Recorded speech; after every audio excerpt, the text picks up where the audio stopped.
brought a Fancy Feast broth. So sorry for the tech issues. I think my phone is overheating. You know the deal, yada, yada, yada. But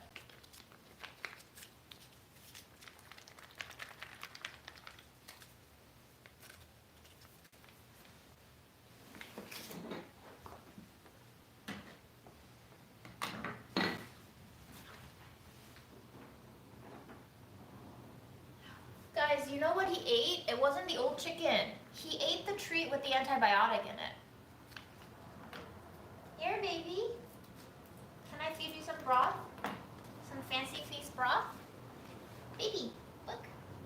Brothy. You want some? Sometimes you like a little pet before you eat. I'll pet you.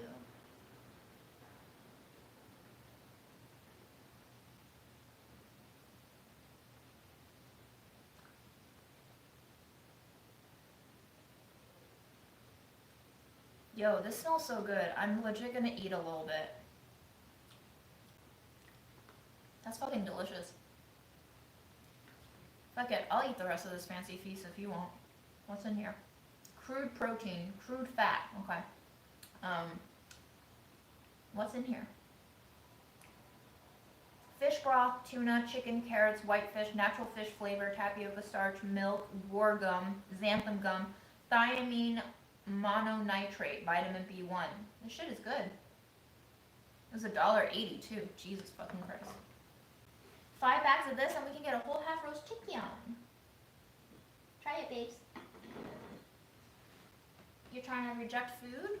Your antibiotics need you to eat food, baby.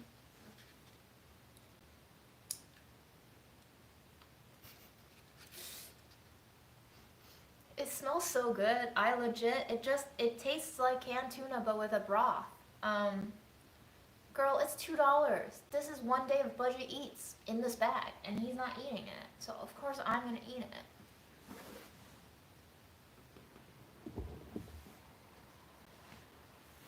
He's going back to his trash kibble, of course. I buy all of this shit and then he goes back to kibble.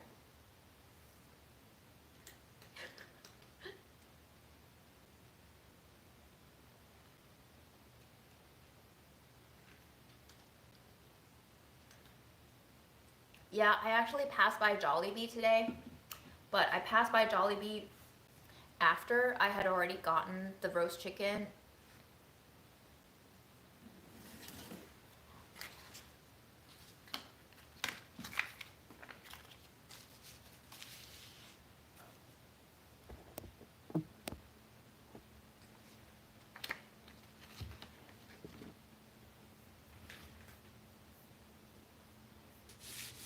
Are we back?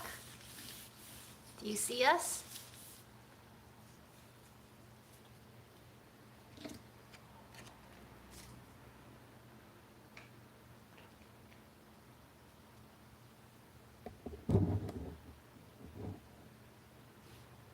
He's hiding behind the scarves now. Do you see his little face right there? His little peekaboo face? Well, I'm gonna fix myself some food. You babysit him, okay?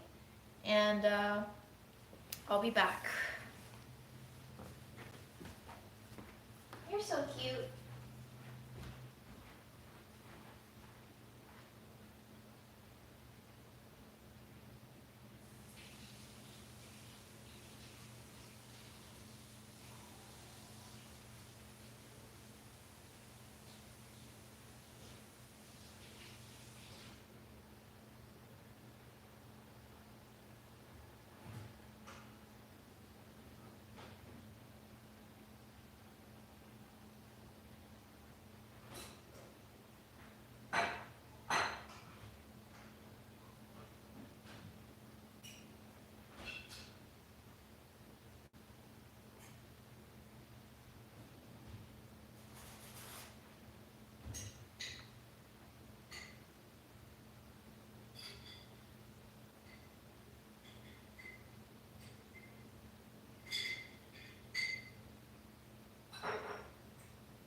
I'm warming up some leftover cauliflower and lentils. On top of everything, my period came yesterday, so the saving grace of this whole situation is that because of all the emotional duress, I think my body stopped registering pain. I think we're like past the pain threshold, so I don't even feel cramps. I'm gonna jinx myself, but I don't feel cramps. And it's quite amazing because for the past few months I've been passing out from the pain of my periods. But yesterday I was smooth sailing for the most part, period wise. And I think it's just a lot of exhaustion right now. But otherwise, God or whoever else took mercy on me and was like, I think she's had enough pain now. Maybe give her a break.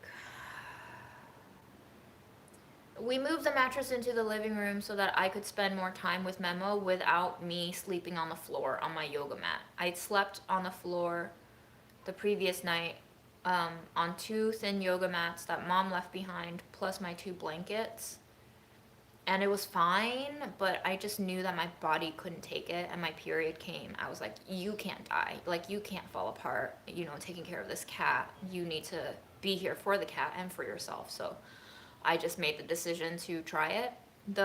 It was a gamble because, you know, if he's really hiding from me, I could have spent an hour tugging this mattress, this heavy ass expensive mattress, into the living room, and then he would have just gone and hidden in the bedroom.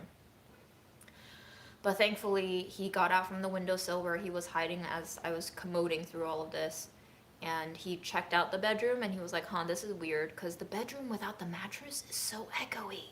It's so hollow. That like sound bounces like a ghost house. But yeah, now we're here. So he came back and we settled in and we had a really, really lovely bedtime together, just doing our usual pets.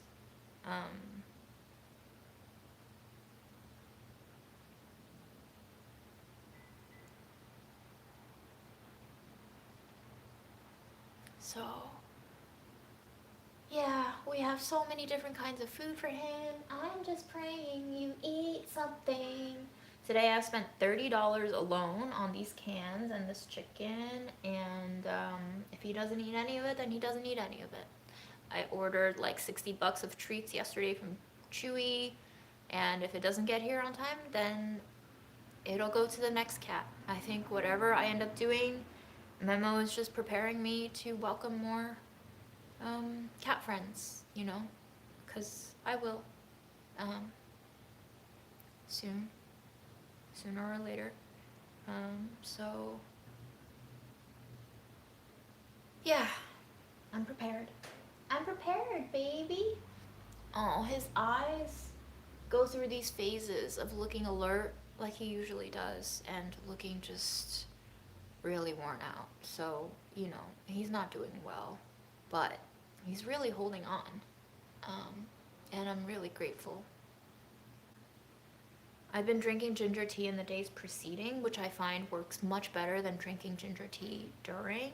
And then I've been drinking red raspberry leaf tea right now, which seems to help with the flow a little bit. If you tend to have like really, sorry for the people who are queasy about this, you can mute me. I'll give you 4 seconds. 3, 2, 1. But if you have like really heavy clotty periods, red raspberry leaf can help kind of smooth it out and make it a little bit more not chunky.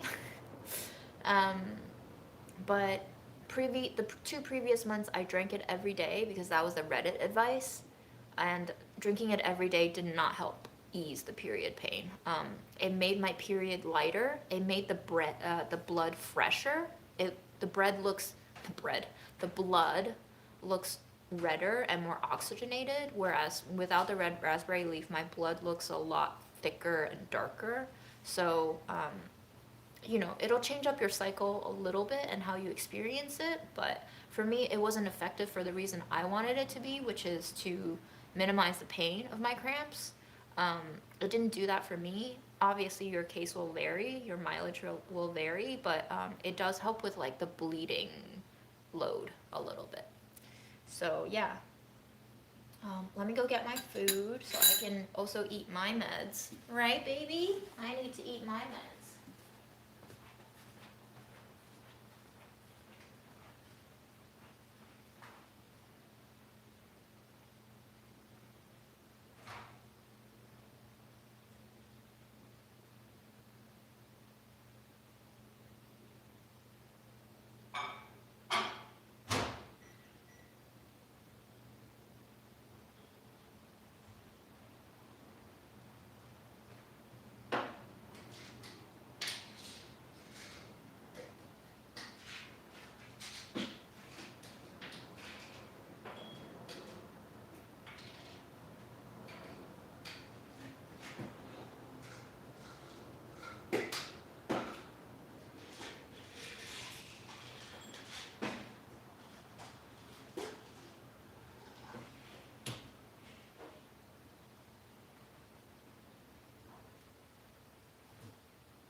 You sure you don't want some food?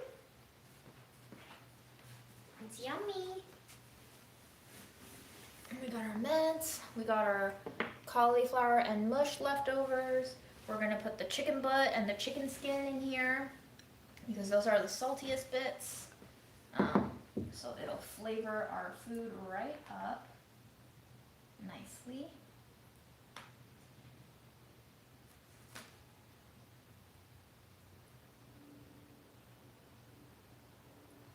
But yeah, it's really rainy outside now, and I've taken my walk to the farmer's market. Even the farmers weren't really out today. Am I being too loud? Oh, you're giving me squinty eyes. Are you falling asleep?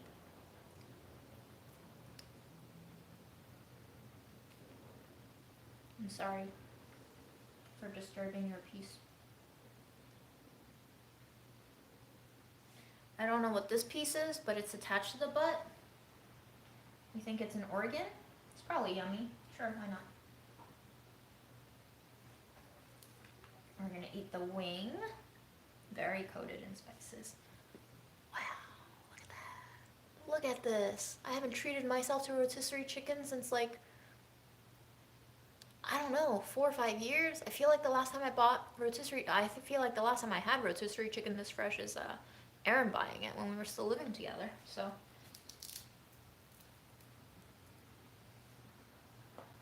imagine I bought the Jollibee and he didn't touch a lick of it. Damn. I would have just been feasting it up on sodium.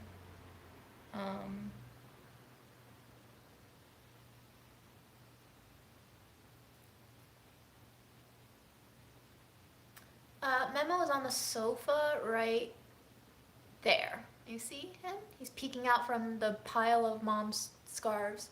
He's hiding. Crunchy chicken bones are the best. Holy shit. Yum. I'm eating. You want to eat a little bit with me? You want more treats?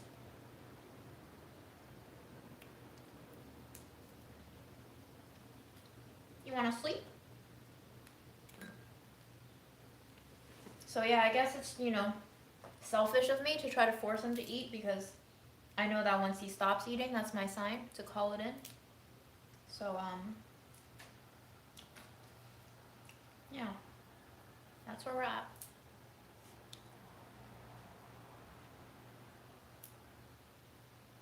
But it's so weird that he keeps eating that tree with the antibiotic in it.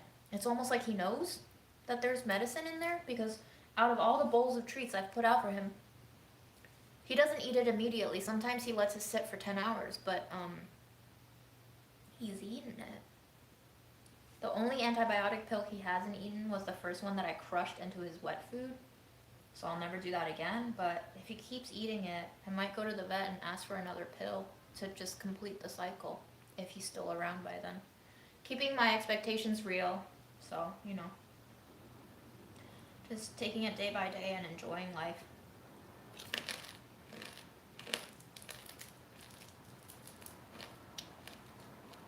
I do think he likes cold food. Everyone keeps telling me to heat things up. I don't think he likes it heated up. He's had better luck eating stuff straight from the fridge than heated up. So he's kind of my son in that way. I would rather eat cold than hot. If I only had to, have one for the rest of my life, I would choose cold food over hot food. So, blessed with Memo.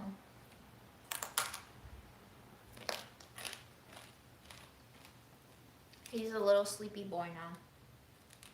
I guess when you don't have energy inside your body or it's not processing, But he was still walking around. I called up my friend Devin yesterday, the one who gave us the Korean chicken soup. He's fostered a lot of cats before, and he's also unfortunately had a really sweet cat named Clementine pass away. And he's witnessed other cats pass away too, and so I was calling him up and asking him for advice, and he was just like, it doesn't look to me like he's ready to go yet because he's still hopping up onto the sofa. Devin said usually with his cats, they usually can't even stay standing on their own. He'll lift them up a little bit, and then within seconds they'll just kind of melt back into the floor. So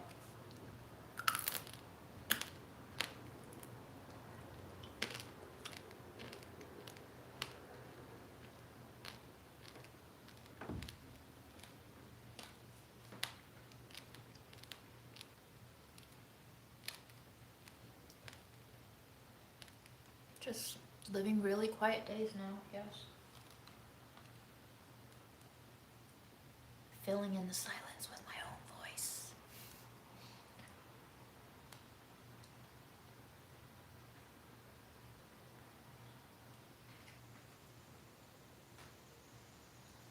What a feast. The chicken skin is the best part. My mom used to love chicken skin. Fried chicken, chicken skin. Even when we were in China, we would go to KFC and she would get a set meal with fried chicken, and I would not want the fried skin because it was too fatty. It's always been like that with me up until recently. Even before I had my eating disorder days starting in high school, I hated fatty foods. I hated nuts. I hated cheese. My mom loved all of those things. She was like, it's nutritious, you need to eat it. And I was like, no. I hate the feeling of slightly grease on my lips. I used to not be able to stand that texture on my lips. And I wonder, I'm learning all these things about traits that autistic people have, and textural issues is a big one. And I wonder if that was kind of an early sign. What is a picky eater and what is an autistic trait? Who knows, right? But possibility. I had a lot of food issues growing up, just being really, really picky. My mom then forced Chinese medication on me to try to open up my appetite, so to speak, which just shut it down even further, because then I started relating eating to having to drink bitter medicine soup. So that didn't really help. Sorry, Mom. I know you tried, but sometimes you try too hard. And that is a lesson I'm still learning too. How to not try too hard. How to give something your best effort, but not try too hard. So, yep.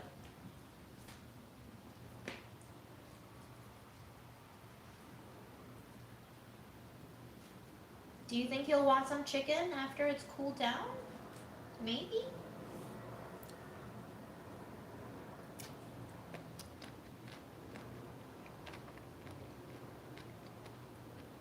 Well, he was trying to hide in the living room, but now I've invaded his space because I wanted to be with him. I don't know if that's selfish or not, but it seemed like he still wanted me around. So I can't tell at what point he's doing something to appease me and make me feel good, or, you know, if he's still got a little bit more life in him, but he's hiding behind mom's scarves, which is, I mean, it's just, I know I'm just drawing patterns out of thin air right now because I'm like deep in grief of so many different layers, but fascinating connections.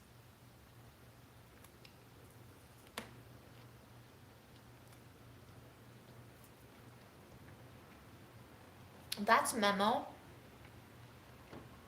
He's actually not well fed because even though I try to feed him well, he doesn't eat. Fred is with Aaron.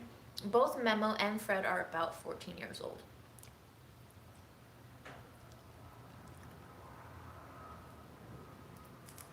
I think cats can be people pleasers. What do you think?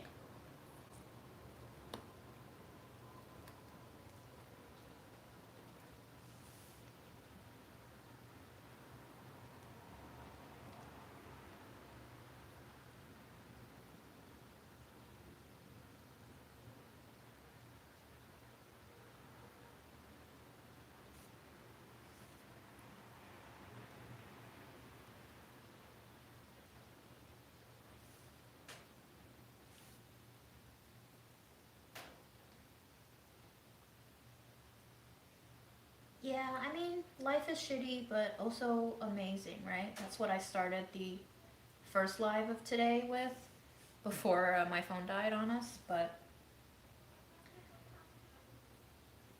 yeah, things just happen, you know. I'm at that point in my life where I'm learning how to accept things as they come now. I guess it happens to you naturally as you lose parts of your life that you thought were immovable. It's a coping mechanism, and you just evolve with whatever life deals you, you know?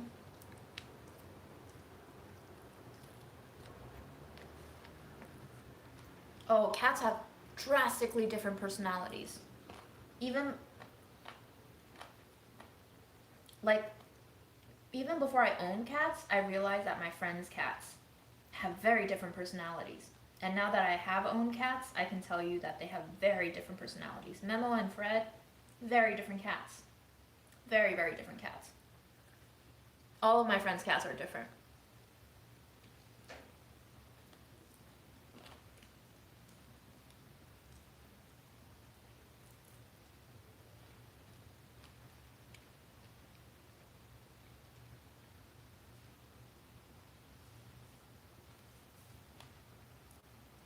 So it took me about 5 years to fully transition into a crazy cat person.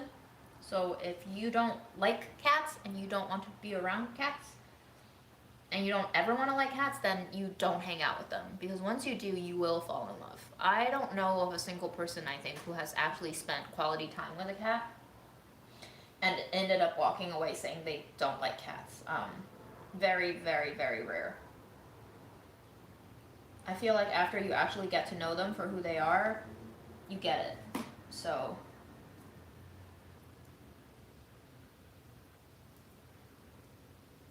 I hope all this sodium doesn't make my period go crazy.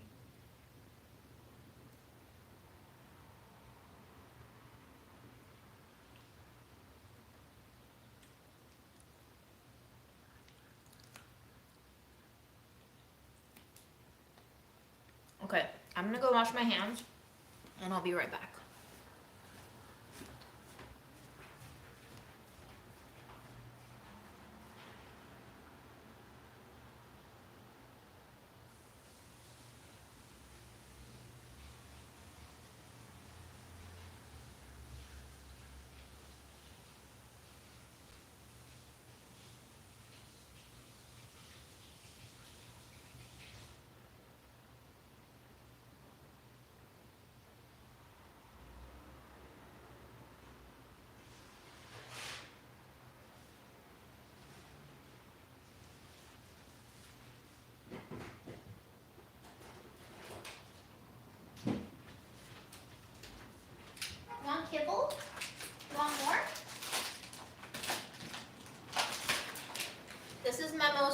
kibble of late.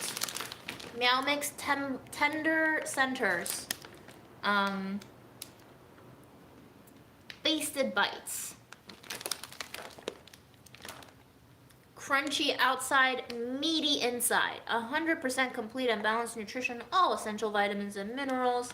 And this is the delicious flavors of chicken and tuna.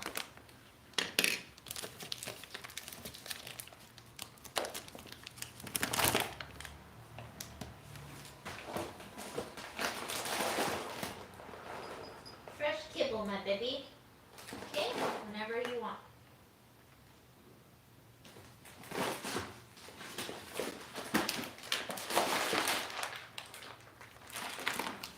He was eating the chicken flavor of Temptations for a bit too, and so I ordered it from Chewy, but he hasn't touched it today. I don't know if maybe he's not feeling too well today. But we'll keep trying until we can't, you know.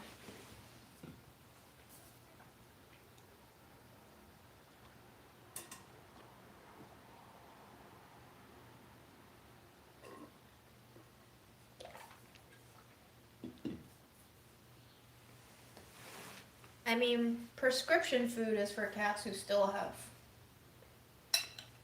much mileage ahead of them. You know, I'm trying to do the maintenance thing, but this is kind of why I want seniors. I just wasn't prepared for how fast Memo went, because I've been joking. Here's my delicious pulled chicken skin and fatty bits fiesta over lentils and cauliflower. It's a lot of food and I'm gonna eat it all because I have not been eating well. But what was I gonna say? Because I think he catfished me with his kitten face. You know, you look so young and handsome, dashing. So I thought we were gonna get at least 2 years. He drinks a little, but not as much as he was 2 days ago. Which, you know, if he drinks too much, that's also a bad sign. But if he totally stops drinking, that's a really bad sign. And that's when I'm going to phone it in. If he stops drinking, stops moving around, and stops eating, like, that's a no-brainer for he's done. So, who knows when it's going to happen? Again, like I said, hours, days, maybe weeks, so we'll see.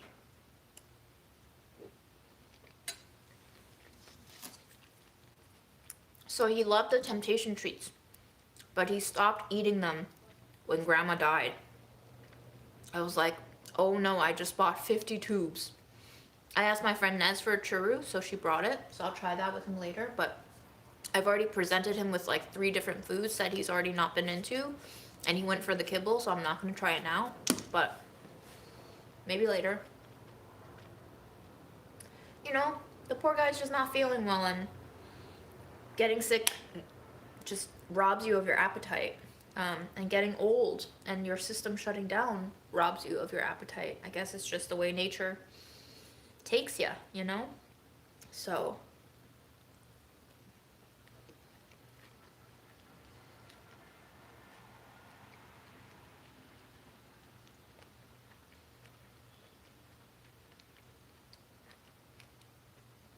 I'm just glad that we can be here together for a little bit more.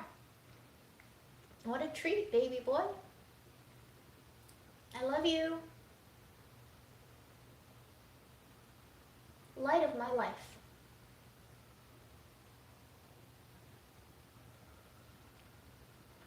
Love you, love you, love you, love you.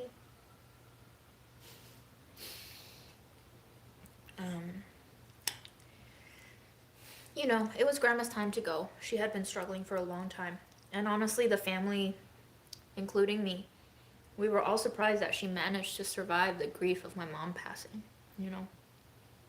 I posted some of her diary entries that I found on Instagram, and the followers, I guess, who knew how to read Chinese were just all like, wow, that's heartbreaking. You know, like she missed her daughter so much. She also missed her husband so much. My grandfather died when I was in middle school, so it's been 2 decades more.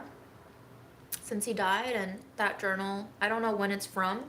It might have been from, 2 decades ago. I don't know when those entries were from, but she really missed them. So, hopefully she'll bump into them wherever she is now. I don't really know how the afterlife works, so I hope she's in a better place. We don't know, but she definitely was done here. This wasn't her home. She wasn't gonna make it home. It was just breaking her heart over the duration of 3 years, 3 months. So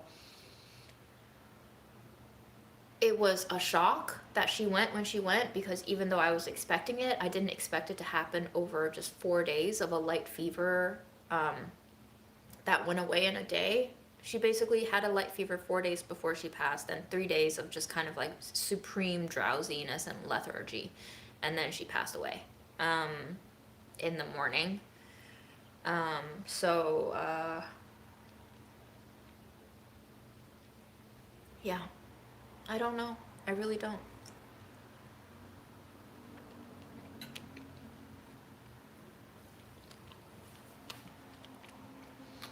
Thank you for praying for Memo. If you do pray for him, I don't really want to pray for him to like live longer. I just want to pray for him to feel better. Whatever that means. Whatever makes him comfortable.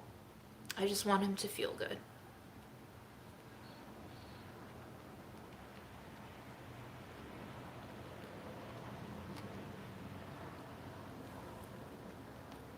Hi Lee. I'm glad to see you're still alive. And cheers to a fellow Libra. We are a piece of work. Libras are a piece of work. Truly. Do you guys, whoever's into horoscopes and astrology, what's your summary of Libras? Do you have any insight on Libras?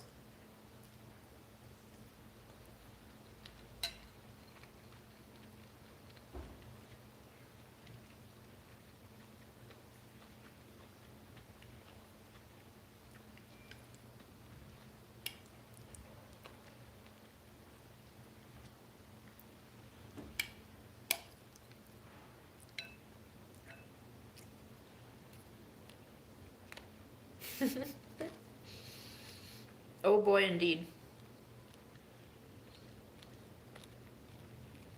My mom was a Libra too. As was my maternal grandmother.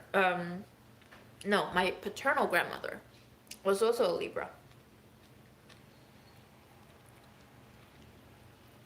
I know because her birthday was one day after mine, and I never got to meet her. She passed away when my dad was still in his teens. He took it really hard. I think it affected the direction of his life, honestly. But he would always tell me, you and your grandmother's birthdays are just one day apart. And my paternal grandmother had 2 kids die on her out of 5 total.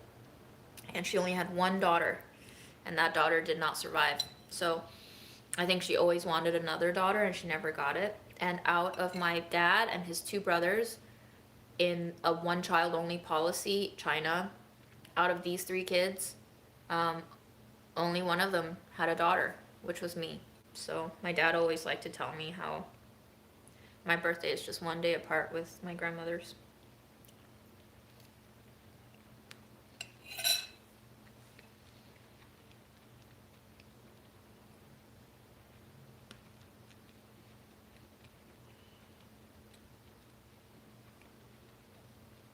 Lady Pseudo. That is hilarious. Going to group therapy to complain about group therapy being inadequate. That's amazing. That's so meta. Okay. Fred is with Aaron. You have not been here in like 3 years, if you don't know where Fred went. So welcome. A lot of things have changed in my life. Fred is maybe the least volatile change that I've experienced.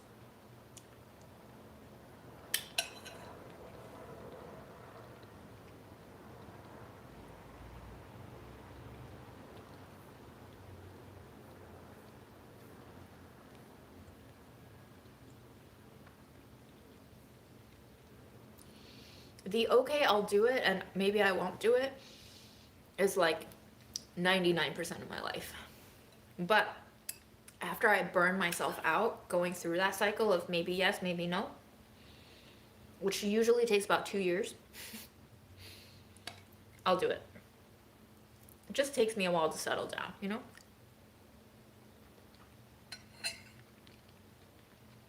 It's a double A-R-O-N in spelling. Aaron is spelled A-A-R-O-N. And yes, we are not together romantically anymore. We actually broke up about 6 months before Mom died. So it's been a while.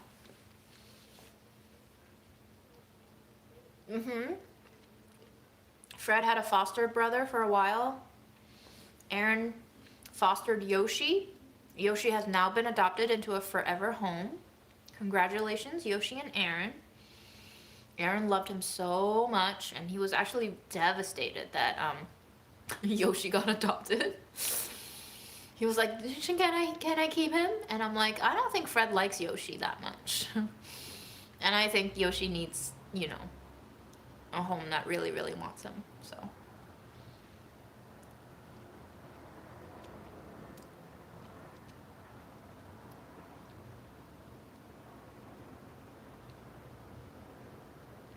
My brother, who is a Libra, has a very tender heart, but he's so mean.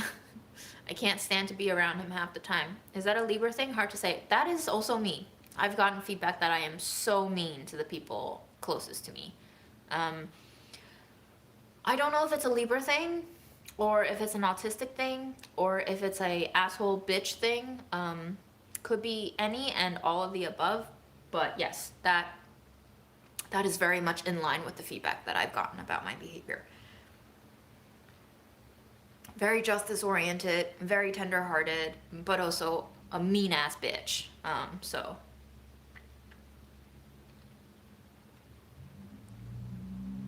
Oh, was Grandma less tedious to take care of? I gotta say, Grandma went into the ER in July with a lung infection. She started coughing up blood in her phlegm, and we took her in, and she threw a fit. She attacked the nurses, got very physical, violent, spat on them, everything. It just basically made her go into like a psychotic meltdown. It made me have a mental breakdown, and soon after that day, I found a lump. Just like a day after that episode in the ER, I had a lump in my neck. It felt like a lymph node swollen, and it kept swelling, and I was like, fuck me. I don't know what the fuck this is. And then I had a fever for 2 straight weeks, and then my friend Samira was like, yo, go to the fucking ER and get it checked out. So I went to the ER, and that's how I found out I had mono. So I think taking care of Grandma burnt me out. Her going to the ER really broke me. Paired with the New York City summer heat wave, my body completely shuddered. So I got mono. I was laid out, absolutely laid out. And unfortunately, I didn't really start seeing Grandma regularly until maybe October, November, because I was just like, I have mono. I'm weak. I don't want to catch anything else. I have long COVID. The whole flare-up also gave me my IgA nephropathy came back too. It's my childhood autoimmune disease. So like I was just a bundle of death at that point. I couldn't get out of bed. There was blood and protein in my urine. I had fever. I had headaches that wouldn't let me go to sleep. I was night sweating. So I was like, do I have cancer too? Lost a shit ton of weight. Couldn't go out because I had no energy, and I still have no energy, and I still can't work out. So like all of my muscles faded. So over the last 7 months, my physical deterioration has been horrible. Like this is possibly the weakest I've ever been since the 4th grade, when I had full on IgA nephropathy, where my parents were so worried that I was gonna have to go on dialysis for the rest of my life. So I didn't start really visiting Grandma regularly until well into October. For the month of August and September, I visited her like weekly or twice a week. And I think during that period, she thought I had abandoned her She was freaking out. The nurses were calling me sometimes like twice a week, um, just being like, hey, your grandmother's freaking out. Maybe you should come by and like talk to her and see what's going on. Um, my computer just shut down, so I don't really see all of your comments as well. So let me just plug it in. But yeah, it's been rough, guys. It's been bad. Hi, baby.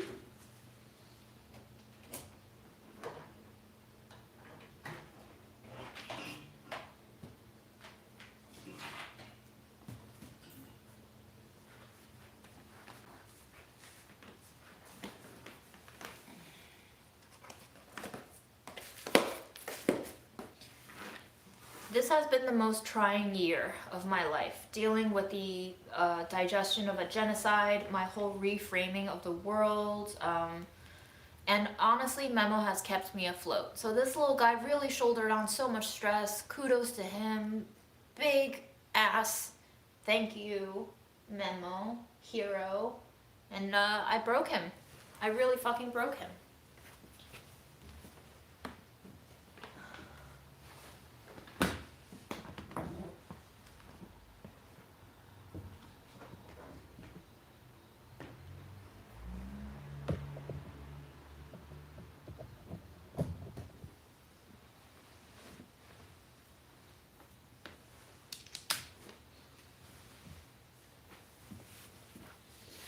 My house is a mess because I've just been so weak, and then grandma died, and then I was like, fuck it, I'm not gonna touch anything. I'm just gonna make sure I don't die. In the summer when I had mono, I thought I was gonna die before grandma died. Truly, there were like 3 weeks that I was like, fuck, fuck, fuck. Like, she's gonna be alone here if I die. So the only mission that I had for myself was stay alive, get better, and you know she's being taken care of, at least on the basic necessities level at the facility. So like, don't burn out because you might die. Like that's really how dire it got for me. And you know, all of that shit went down in July. I got Memo in June. So he was really the only thing keeping me afloat. So this is gonna be really hard.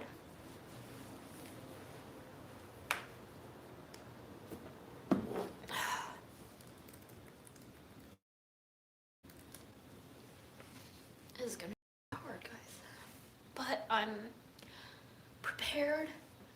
I have such a good support network. I mean, you guys, right? Always here at the drop of a go live button. I have my aunt and my uncle that I Skype with, and we talk, and I, you know, call my dad, and I have friends checking in on me, dropping food off.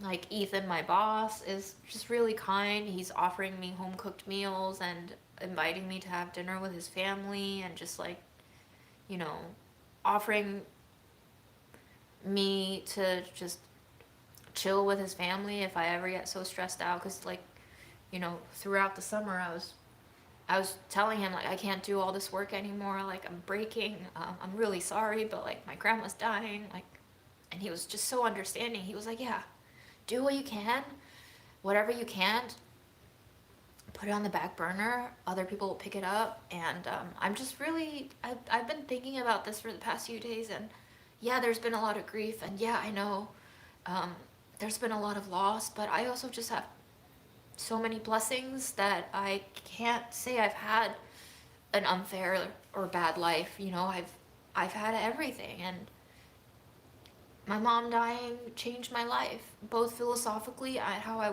view my life and the world at large, and also monetarily. You know, she saved like an Asian immigrant, and she never got to use her savings, and unfortunately a shit ton of it is going to taxes and lawyers and agents and fuck all. But she basically gave me like some fuck you money that made me unafraid to speak up at work, which got me fired, which I was prepared for. And I'm fucking glad I'm out of there. Hearst is a piece of shit. Fuck Hearst. They fired me basically for saying fuck Hearst on my own private social media, where I had nothing in my bio about being at Delish. So they told me all sorts of bullshit, and they're so anti-union. And now I'm at a company where everybody truly just works like a team, and there's so much transparency that is so hard to come by in the modern world as a business, and the values align with me. So best case scenario, you know, like I'm living my life the way I want to live my life, and my mom gave that to me. I'm working because I like the work, not for the money. And it's nice that I have, you know, grocery and rent money mostly covered. But unfortunately, with the physical ailments kicking in, I've had to kind of decrease my workload and therefore decrease my income. And then health insurance. Health insurance is a fuckwad too, you know? So, yeah, who knows? We have fires going everywhere. We have hurricanes and floods going everywhere. We have genocide going on. Israel's not paying attention on purpose to the terms and conditions of a permanent ceasefire. And it's just,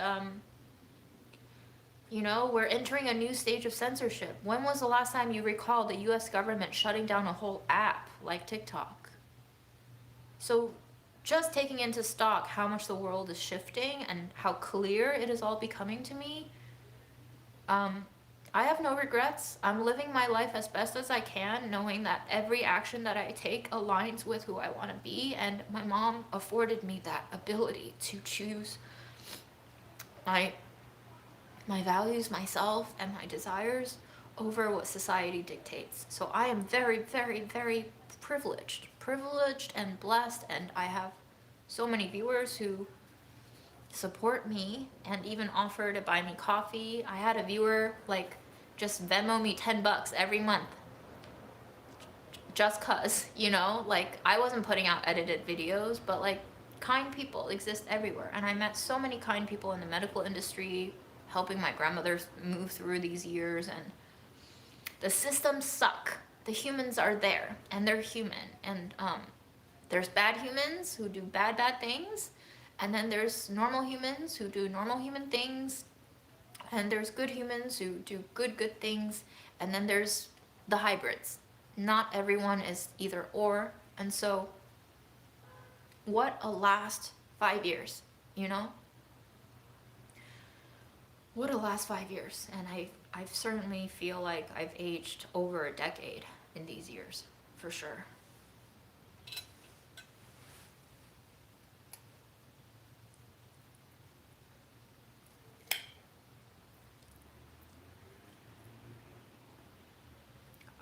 I do hope that once I get better, it might take a while. My health has been dipping for 2 years, and this last year has just been rough.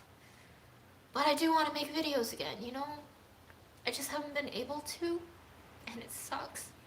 It sucks to not be able to walk. I can say that I fully feel like I'm a member of the Invisible Disability Club now. Because all my friends, like, some of them understand and some of them don't. Like, some of them love me and want the best for me, but I don't think some of them know how it feels to look okay and to not feel okay and not be able to do normal people things like take a walk for an hour.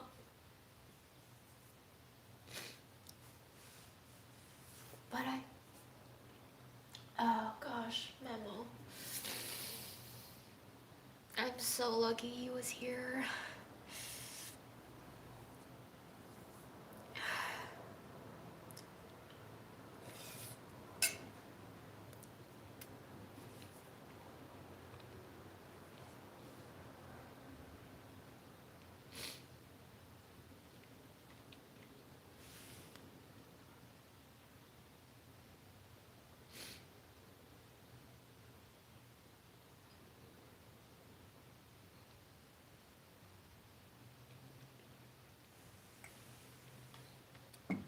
Neph cure.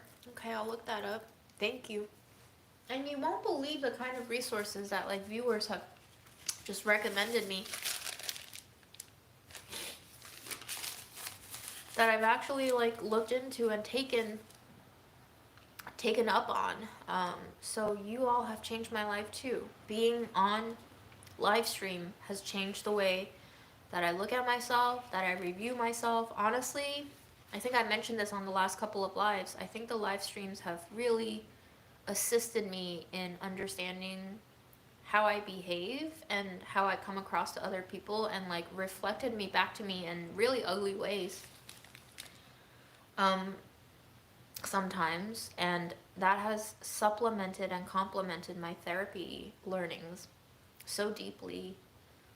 I'm not saying that I'm fully self-aware and like healed, whatever the fuck that means, but I'm saying that you all gave me the opportunity to reflect on myself in ways that I don't think I would have been able to access otherwise, because you know, people are, for better and for worse, more real on the internet because they don't have to face each other. It's easier to just type words, not have a profile picture of your real name, not have to have a real identity of sorts. You say more unfiltered things sometimes, and I'm grateful for the unfiltered thoughts. I think they have so much truth in them, even if they're mean. Even the mean comments have truth in them. So I've learned, except the Zionists. Fuck the Zionists. I shut those down. The only time I've really shut people down is people who continually harass me and negate me without any positivity, and Zionists. Every time they're like, Israel is good, or Palestine is bad, or fuck Hamas, we're gonna get demonetized, whatever. Yeah, I shut those down immediately, because fuck that shit. Hi, Rhonda. Thanks for sharing your real name. Have you considered ketamine? I have not yet, but yes, I've heard about it. It's often covered by health insurance.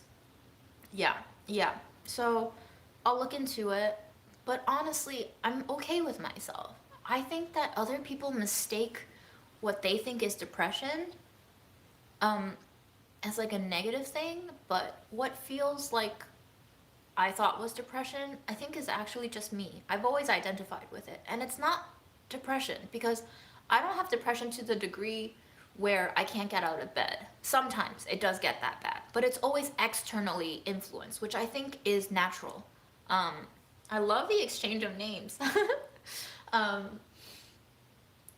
You know, I think it's natural to fucking be depressed when your mom dies. I think it's natural when you're stressed out at work at a job that you hate and don't align with your values and who you want to be. Like, I think all of that is natural, and I don't think that's a disease. We've only made it a disease because capitalism needs us to be cogs in the machine so that they can fix us to be cogs in the machine. But what if you don't want to be cogs in the machine because the machine is a war machine who kill people endlessly? So everything is starting to make sense now. I'm turning 36 this year.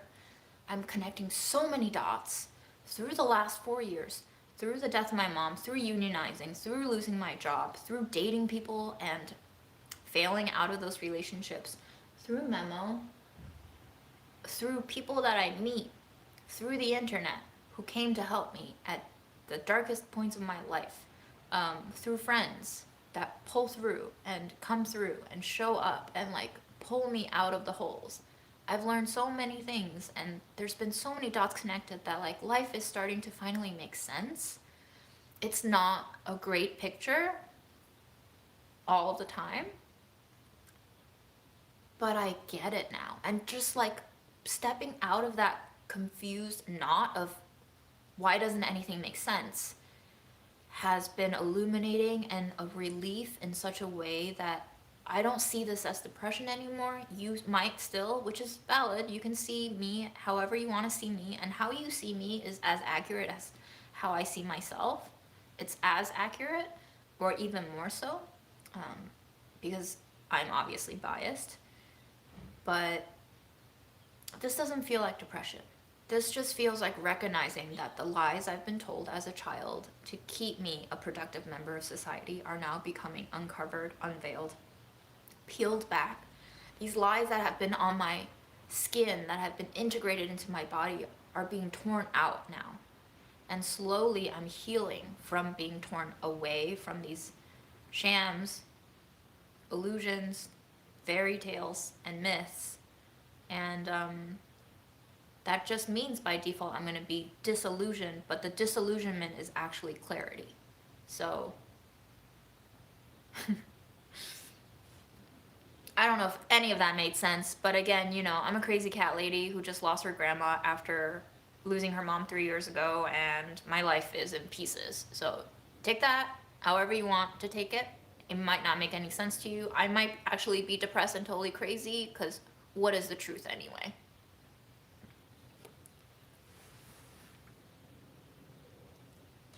Right now I'm at a point in my life where I don't care what other people think of me anymore. Because, like, my world finally is starting to make more sense, and I'm finally starting to see the bottom line, which is that death comes for us all, and the sooner you accept that, the more peaceful the days of your life will be. And that's where I am now. So accept the sadness, accept the grief, accept the help and the love that come through, and observe. Live your life as if you are observing yourself living your life, so that you may take a break from the ego. Because staying within the ego 100% of the time and trying to make incongruous things make sense all of the time will burn you out. It burned me out, for sure. So taking a break is necessary. Detaching is necessary. Resting is necessary. And just what people call meditating is just being mindful of what you're doing in the moment without letting your brain drown in the past, or projecting yourself into the future for too long until you lose ground with the present. I'm not saying you can't think of the past. I'm not saying you can't dream of the future. Do all of those things. But don't use them as coping mechanisms. Don't use them as escapes. And don't use them to evade accountability for how you are responsible for your present day. It has been an opportunity for you, and sometimes it is rife with landmines of poisonous, bitter, hurtful things. But life is pretty cruel sometimes, and if you want to stay alive, if it is worth it to you to continue to exist and to observe and to learn, then you will learn how to deal with all of this shit. And watching Palestinians suffer through the last 16 months like this, and all the years that came before the last 16 months, we are equipped with so much strength that we shouldn't ever have to call on, but we have it.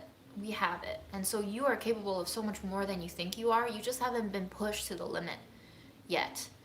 But don't fear, because even if you are pushed beyond your limit, then that just means that you meet death a little bit sooner than you were anticipating. But if you look into like Tibetan Buddhism and all of that, if you can convince yourself to believe in those frameworks, there is a deep sense of peace with acquainting yourself with the reality of death that I don't think anything else can substitute. I really do think that death work is at the core of living well. And so one of the first books that I read when I had mono and was in bed and couldn't do anything else was How You Live is How You Die. That's the name of the book. How You Live is How You Die. And it was all about life and death in the framework of Tibetan Buddhism. Yeah. I think even when I lived in Woodside with Aaron, there was a book that Aaron thrifted that was by Pima. And the first line really got to me. It might not have been the first line, but it was on the first page of the book, which is, you don't have to do anything to change yourself. You are already perfect as you are. And like, it shifted everything. How much of our society is telling us that we're so wrong and we have to fix ourselves, So, Aaron is good, not without his ups and downs, but he seems very engaged in his work. He loves his boss, and his boss deeply relies and appreciates him. So, you know, so much of our life is work. So once you can settle into a job that you actually like and that you feel valued in, I think that is a huge part of your life. So he has that down on lock. Um, he has Fred, he's fostering other kitties. Um, he's traveling, which is his number one love, and he enjoys everything. And he actually just brought me back a shit ton of butter cookies from France, because he went there and he was like, they were not lying. French butter is better. So obviously he couldn't bring me back a huge block of butter, but he brought me back butter cookies from France. He also nabbed all of the fancy teas from all the fancy hotels and airlines that he traveled through. Um, he stole a spoon for me from the Park Hyatt. He got me some honeys, one from Germany and one from France, and a couple of airline snacks that I'm looking forward to sharing with you all on a live. So stay tuned for that.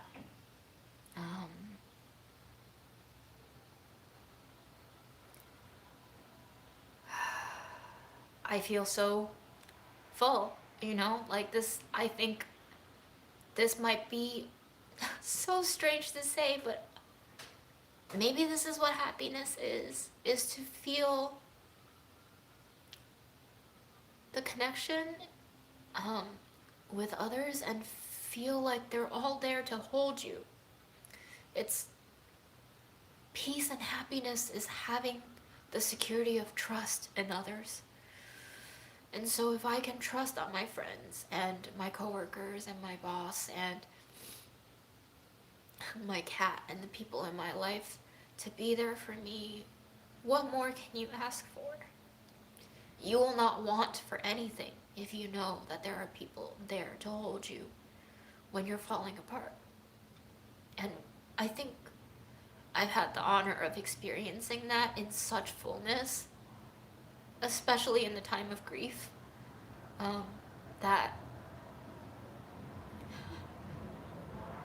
I used to say that if I died now, I would have no regrets. And I can say now that if I died now, I have even less regrets, which doesn't make logical sense, but you know what I mean. You know, I just feel like I've had it all. I haven't seen everything there is to see. We will never see everything there is to see. There is so much to see. But I think out of what I've wanted from life, I've had it all. So I feel complete. And that is truly the greatest joy and happiness in life. I've felt love of all sorts. I've received love and I've given love and I've felt held by love. So I'm happy. Even if I look like a sad, mopey, Eeyore, depressed ball, I'm happy. I think that's what people don't get about me. And I don't feel like I need to explain it to them anymore. Obviously, I'm explaining it to you, so I'm just contradicting myself, but I think I'm just overflowing with grief and happiness right now. And I think I'm in a pretty vulnerable state with Memo. You know.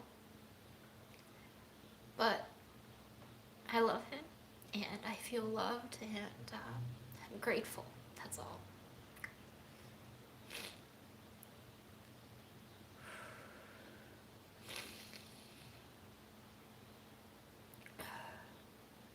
Caroline says, I found death work made my SI much worse. Unsure if it helped or hurt me. Probably both. Yeah, probably both. What's SI though? I don't know what SI is. I'm sorry.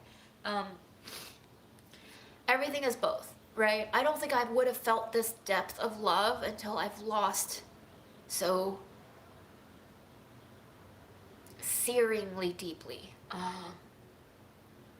So it's kind of like dragging your limits out so that you can receive more in, opening up the space that you can hold within you, and actually tasting it. Suicidal ideation, I see. You were trying to prevent me from getting demonetized. Thank you. That ship has sailed, guys, okay? TikTok is being shut down. Everything has censorship. We're getting demonetized left and right for things we don't think is acceptable to say. Fuck it. Demonetize it. Say it, you know? saying things that you want to say that's on your mind and finding community in what's on your mind is so much more valuable than like whatever fuck ad money I get. I'm so tired. I'm so tired of the money hamster wheel chase. I know people need money, obviously, and I'm in a privileged position, which just gives me the opportunity to say whatever I want for now. So yes, again, I'm blessed. They banned TikTok because they couldn't control it. The government bans anything that they can't control. And it's not the government, it's actually the businesses behind the government. Probably because the American social medias didn't want to share the market, and they felt like TikTok was both having a huge monetary influence on the other social media companies within the US, as well as political influence, because throughout the genocide there were so many TikToks being super educational. There's a lot of people sharing a lot of ideas, and we're creating communities outside of the standard institutional structures, and they fear insurrection, basically. They fear resistance. They fear alternative lifestyles. They fear people actually thinking. So, you know, money and thought. They want to control the sources of money and thought. They want to enslave us by dangling money in front of us and threatening us to limit our thoughts. They basically threaten us with starvation and homelessness so that we don't develop consciousness. And that might sound, you know, loopy, but I think it's true. I think if the genocide has taught us anything, it's that they have to control the narrative. Once they lose control of the narrative, they are threatened, because that is the beginning of their demise. I don't look at the government in the same way anymore after seeing what they've done to Palestine. I don't believe them anymore after seeing the two-faced lies that they've done and dealt and continue to tell us. I don't believe in voting in the US anymore as is until we change the voting system. This ain't a democracy. We've never had a candidate we wanted on the final ticket. So what does that mean? You know, it's just feeding us leftovers and telling us this is caviar, which is awful, by the way. Caviar is a fucking hoax too. So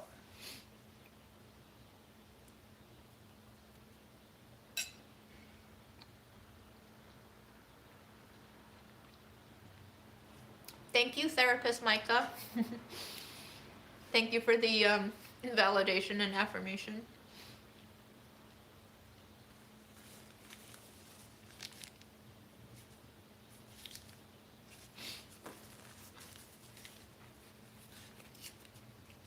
Oh, if I use big words, and I'm sorry, I'm not paying a great attention to the comments, but if I use big words, feel free to ask me to define stuff. You see my Buddhist quote above? Let me scroll up. I've gone on my little tirade, so I got a little self-absorbed. Alexa says, I'm stressed as heck because I live with my mom and she's running my life. Oh, she's ruining my life and my kid's life. Yeah. Family is tough, man. I had a huge love-hate relationship with my grandma. I still blamed her for my mom dying as early as she did, because grandma is, she's a loaded lady, you know what I mean? So I feel for you. It's rough, man.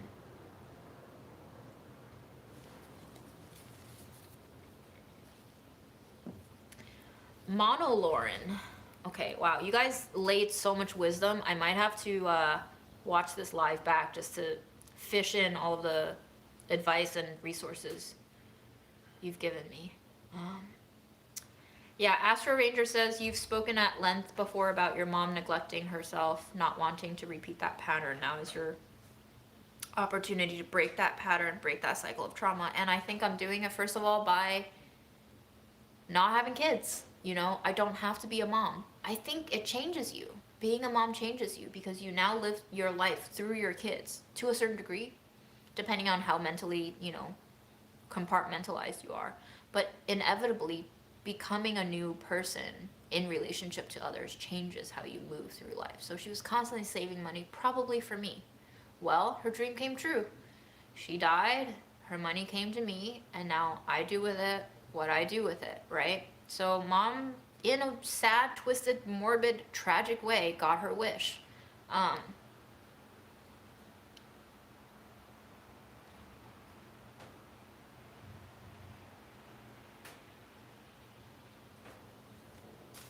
Hey, Florida. American Woman is from Florida. I think I knew that before. American Woman.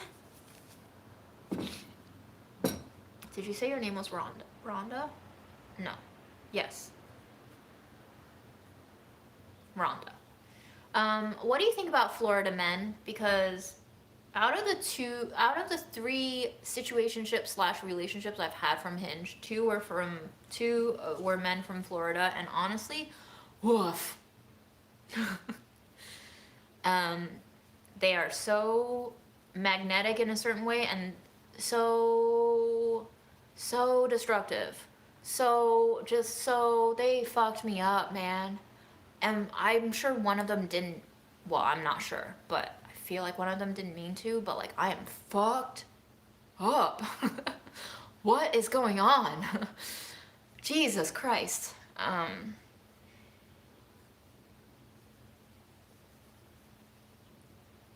Yes, early perimenopause, definitely. I've always struggled with menstrual issues, so that's definitely happening to me. I want to turn on the light because it's getting really dark with the rainy skies outside, but it might wake up Memo. Oh, but it looks really cool. Let's just do it. Cozy. Cozy baby.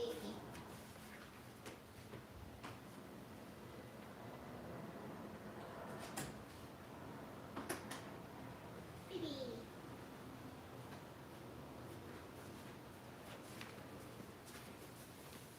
Just like a little orb. A little orb in the background.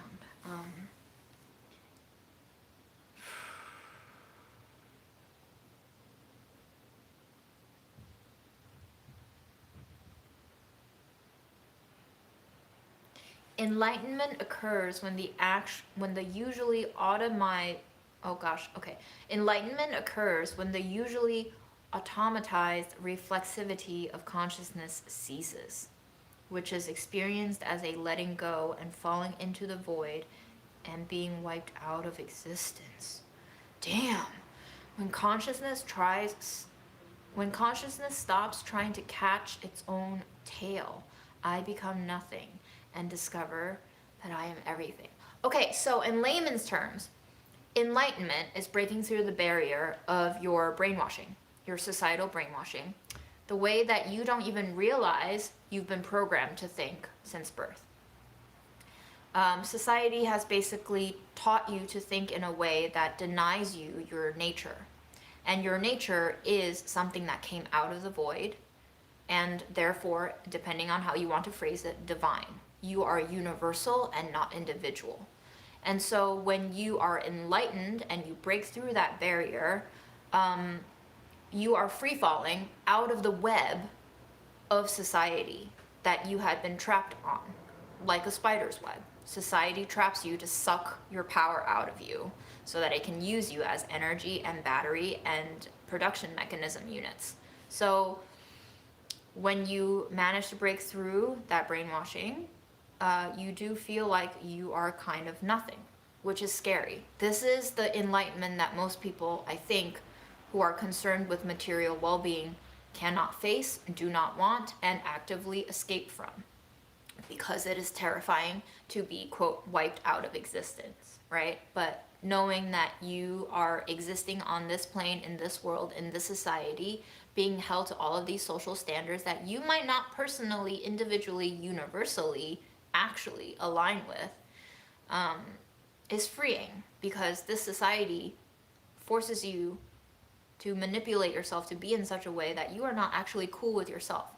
That itself creates so much inner turmoil that generates actual depression, right? To be depressed is to not really be in alignment with yourself, is to know that like this life is not the life that you want, that the life you want is actually not here.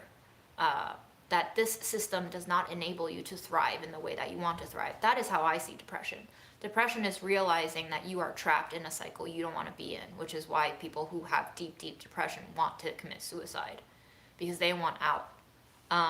So when consciousness stops trying to catch its own tail, I become nothing. So when you don't try to reify, respin, remanufacture this brainwashing that has been programmed into you since birth, you discover that you are free. And that kind of freedom is like the all-encompassing power of not giving a shit. So basically, when you're enlightened, you don't give a shit. And that doesn't mean that you go around hurting other people because you don't care for the consequences. It means that you don't give a shit in the sense that you don't care what other punishments might come your way for disobeying the societal conditions that you have been held hostage to. So I would summarize enlightenment as the loss of fear of death. Great. That's how I interpreted it. Maybe it's not accurate to how Astro Rangers interpreted it, but thank you for sharing. That's cool.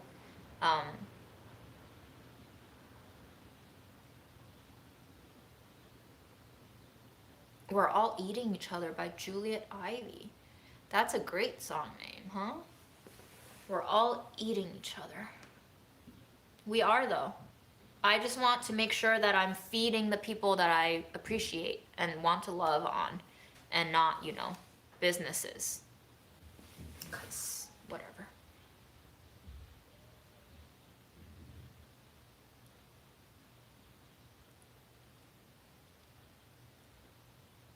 Traits of Libra: diplomatic, fair-minded, artistic, social, indecisive, critical, adaptable, manipulative, vain, avoids confrontation, flirtation, idealistic, unreliable at times.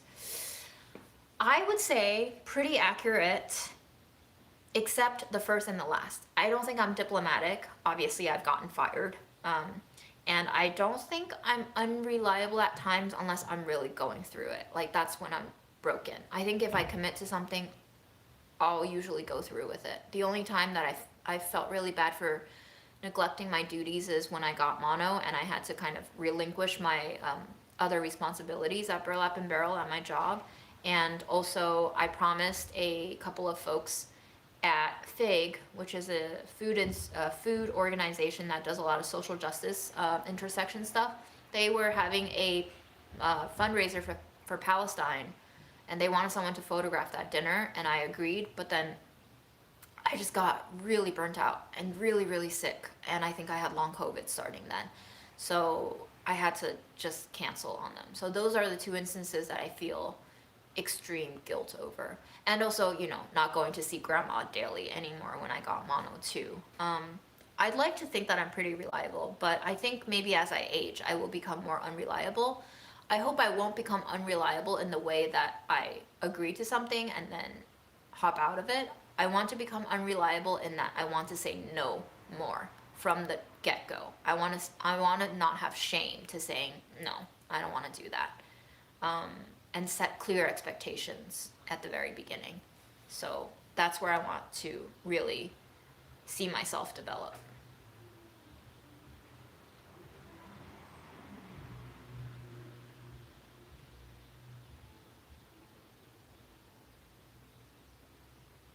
Do I have any favorite snacks from H Mart? I love all of their fresh made mochis, at the ready-made food section with the saran wrap and the styrofoam trays. Just so many different chips. I love the turtle chips, the shape of it, the flaky crisp as the layers just obliterate between your teeth, the flavors of MSG laden umami. Oh God, the turtle chips.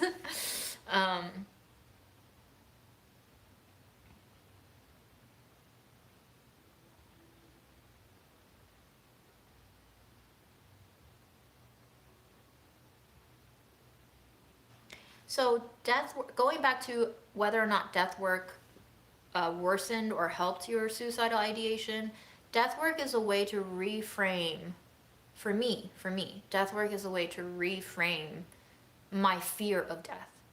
And that doesn't really translate automatically, immediately into dissolving whatever is creating the conditions of suicidal ideation. Why do I want to commit suicide? Probably because life sucks, right? That doesn't automatically have to deal with my relationship with death, because the first barrier over there that you have to resolve is, why do you want to die? What's causing that pain that makes you think that death is better than life? Death work for me was helpful in terms of resolving my depression and my SI, my suicidal ideation, because I did not fear death anymore, and I did not fear life anymore once I understood what death could be. Once I had an alternative interpretation of what death might be, what it represented for me, it actually helped me fear the consequences that life might deal less. So by taking that fear away, the many layers of different kinds of fear that stack up and laminate against each other and compact and compound, it lightened my mental load, and I think it opened the gateway for spiritual healing and wholeness. So there's many different factors. I don't know your situation, obviously. I don't know your life, and I don't know what's causing the stress and the pain. So it's very convoluted because our society just doesn't make sense. We do so many things that don't make sense.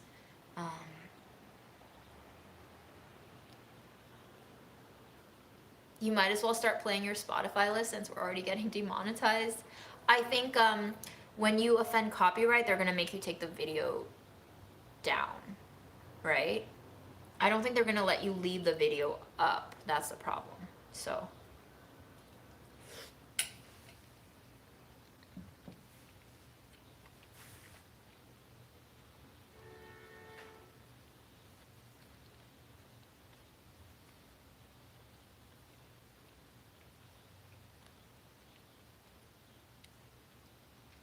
yes, mono and long COVID are connected. COVID actually facilitates mono reactivation. Because once you've had mono, if you got mono from Epstein-Barr virus, that virus stays in your system, much like the COVID virus does, the SARS-CoV virus. And it can reactivate at any time, especially when your immune system is down. And COVID weakens your immune system. So those two things can happen, compounding each other. So yeah.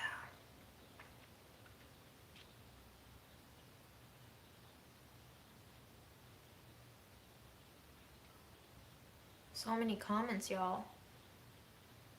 Oh, I've missed doing a live.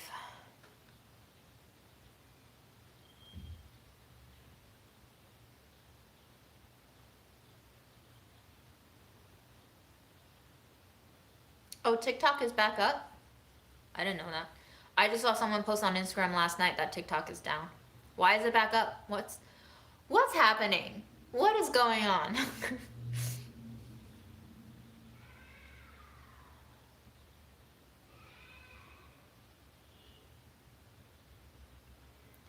Thank you for the kind words, Mute Movie, and everyone, but Mute Movie says, I think everyone here wishes you the best, and I wish you all the best.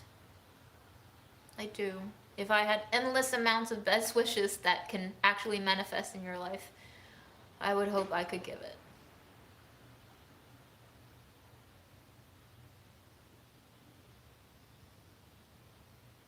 As a native Floridian, no. LOL. Ah.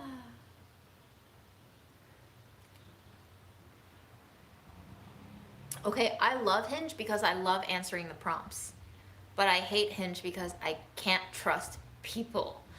And also businesses. I mean, Hinge is there to fuck you over so that you are reliant on them like it's a drug.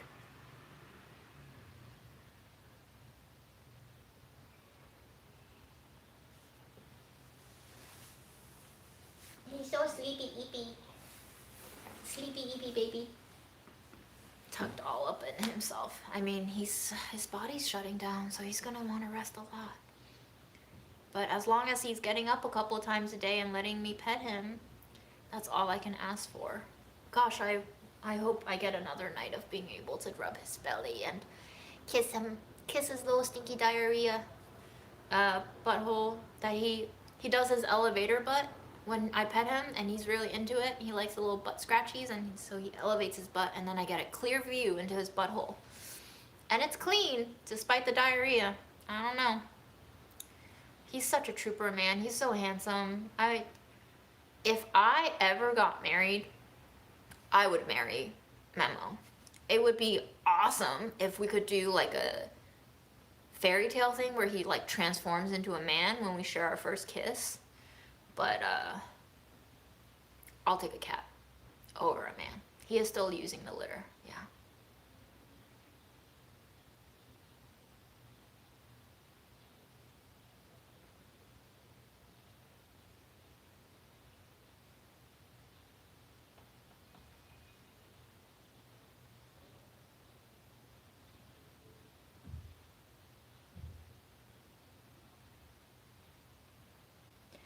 Oh, Monica the Human says, I have a Libra moon, and I think Libra in the context of justice, you inherently must relinquish diplomacy.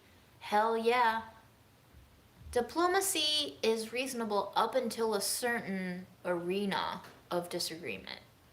But, you know, in genocide, being diplomatic just means you're letting the abuse continue.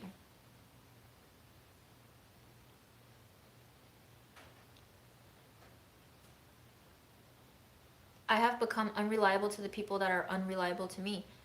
Yeah, funny how they have a problem with that.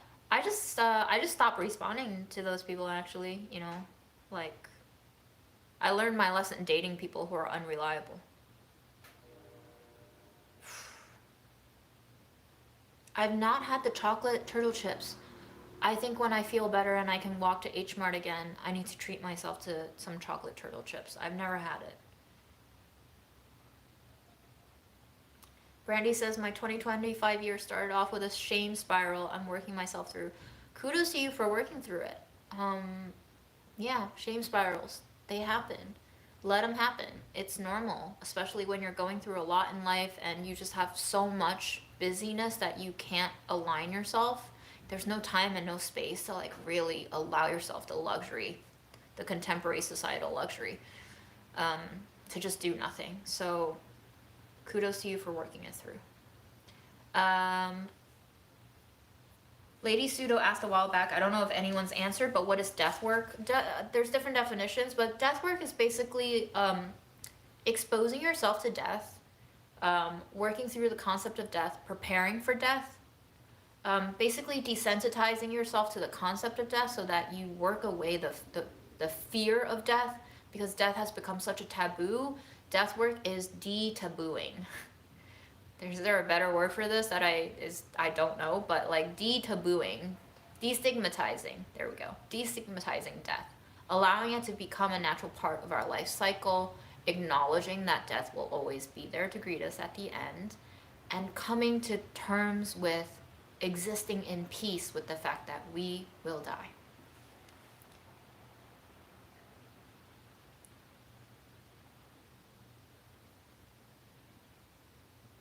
So Aaron is a Pisces.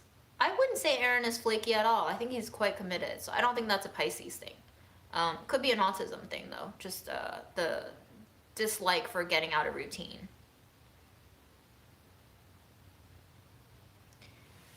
Lead asks, June, do you ever ask your friends for mental help? If so, then do you ever feel guilty about it? Maybe that's my problem. Maybe that's why I can't stay in a relationship, is because I have such poor emotional boundaries that I just flood everywhere. Yeah, of course I ask my friends for mental health because, as you know, I'm just such a transparent, loose-lipped person that everything flows out of me. So I'm sure I do a lot of emotional dumping. And yeah, I do feel guilty about it, but I also realize that not everyone is built the same. And so I think in the last 2 years, I've come to realize that some friends can't handle it and some friends can. And I trust them if they're actual real friends who love me and want to be with me and stay in my life and I want to be in theirs, that they will tell me when I've become too much for them, because they respect themselves to respect their own boundaries and thresholds. So it's all about open communication. I have no problem with friends telling me, yo, stop. Like, you're too much. And I can acknowledge how I'm too much now without getting so triggered. I recognize it, you know, because I've been through so many experiences on the other side of the interaction where I like understand firsthand how it feels. So I always tell my friends, like, hey, if I'm dumping too much on you, just let me know. I still love you as a friend and appreciate you in my life, and I don't want you to hate me. I don't want you to resent me. So just let me know. But I'm also gonna let them know that like this is what would make me feel best right now, and leave it up to them if they can give that space to me. Yes, vitamin D deficiency can cause a lot of things. Bone health, depression, especially in the winter. So what am I eating? Chicken skin, various roasted chicken things in a leftover lentil mush with carrots and blanched cauliflower. Pretty balanced, I would say, and well seasoned from the chicken. Just slowly working through this tub of food because I actually forced myself to eat a little bit yesterday, and when Memo was starting to feel better, my appetite opened back up. But the day before, I don't even remember what I ate. I probably did eat because I had to take my medications, but it's just no appetite. Friday was rough. Friday was rough. I finished my team meeting at work, got the call from the vet. She said liver is not doing well. I said, can I come in and talk to the doctor?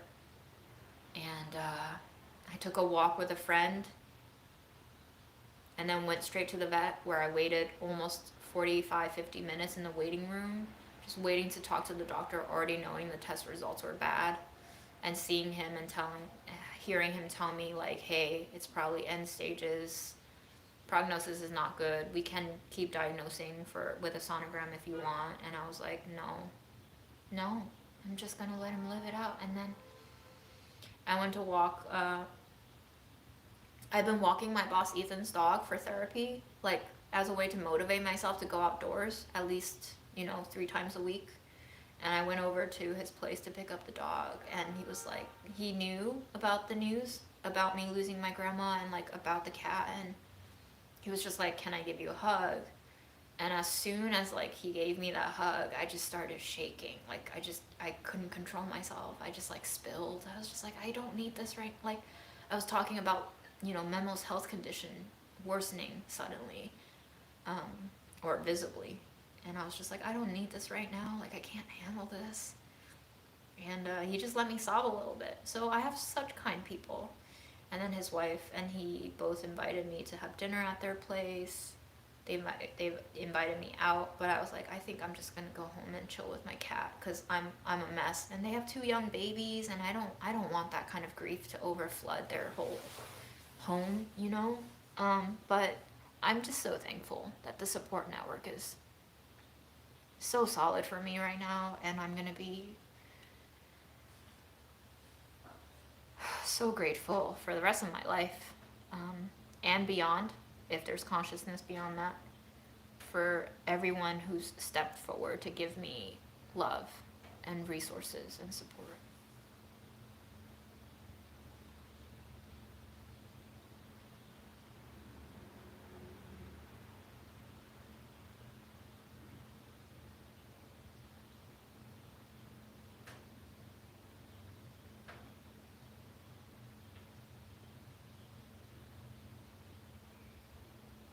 They claim Trump helped them get it back up. Stupid. It's business. That's diplomacy. You gotta play into what the administration... It's emperor's new clothes, guys. Okay? If you want to be in the emperor's good graces, you gotta say he has great, beautiful, fantastic new clothes, even when he's got shit all on. But if you don't care to be in the emperor's good graces, and you don't care about imprisonment or beheadings, then you say he ain't got shit on. What the fuck? I said what I said and I got fired. So be it. American Woman says, I love to watch your cooking. My cooking is awful. I was just talking about this with a friend. My cooking is not great, but I know how to cook. Meaning, I know how to turn food into an edible plate or bowl. And that is enough to sustain myself, and I'm happy. But compared to other friends who cook, my food doesn't actually taste great. And you can ask the people in my life who have actually tasted my food. 1 in 4 trials of food that I make intentionally will taste good. But I'm actually not a chef, you know. I just like to cook, and cooking is an experimental play for me, and that's where the joy of cooking is. Like just seeing the alchemy of ingredients changing into edible things, changing it through heat and time is it's just fun. It's chemistry. Um,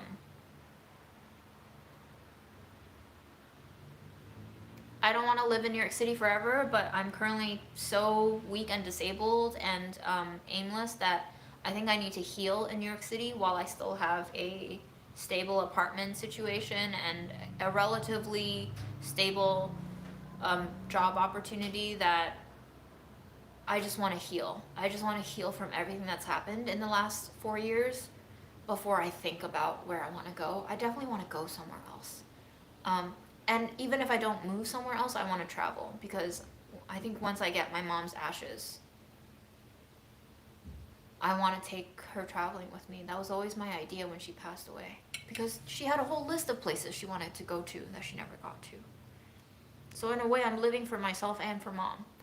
And that's what gave me the strength to say no to grandma sometimes and be mean to her when I had to because I knew that mom wouldn't want me to sacrifice myself for grandma's every whim and desire. It's impossible to fulfill her in that way and live. My mom tried it. She didn't succeed. So my ego is not that big to think I can do better than my mom. I fucking can. And I ain't gonna try. I ain't gonna test faith.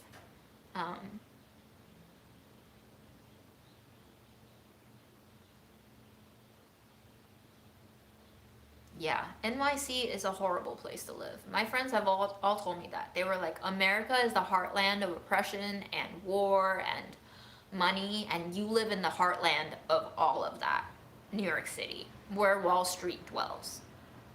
Makes sense, but also the diversity and the food here is amazing and incomparable, and I can walk everywhere. I'm not trying to drive. I know I will kill myself and other people if I drive, so that is a factor.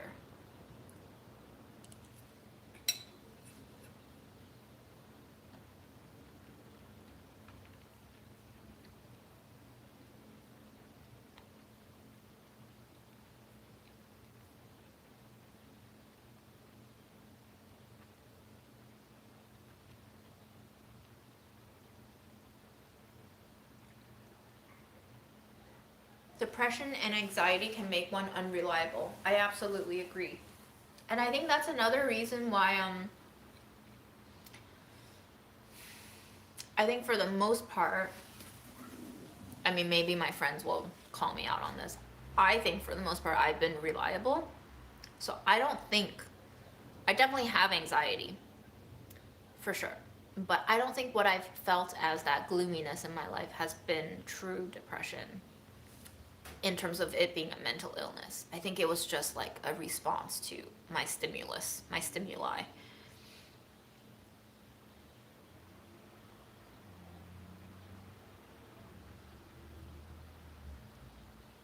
Alex, Electra, Fred is with Aaron.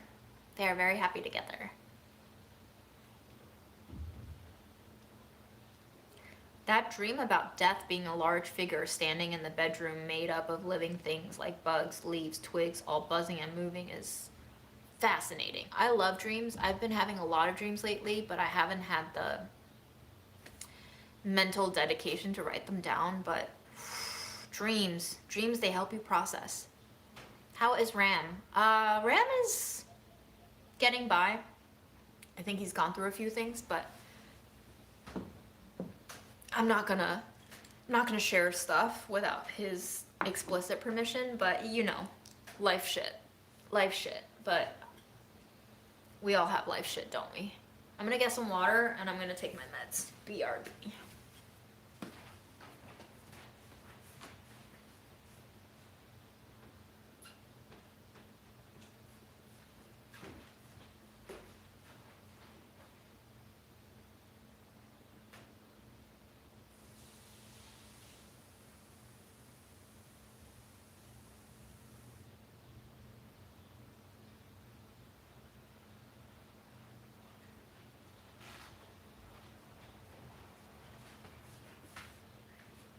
Hi, Stevens. Hi, Phoebe. Hi.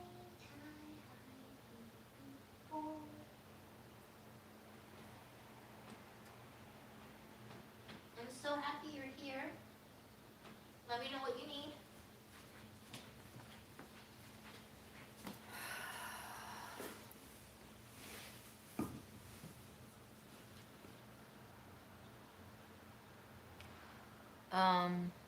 Sandiara says, sorry, frozen shoulder, not froze. I gotta check before hitting enter. I will say, COVID is definitely affecting my brain power.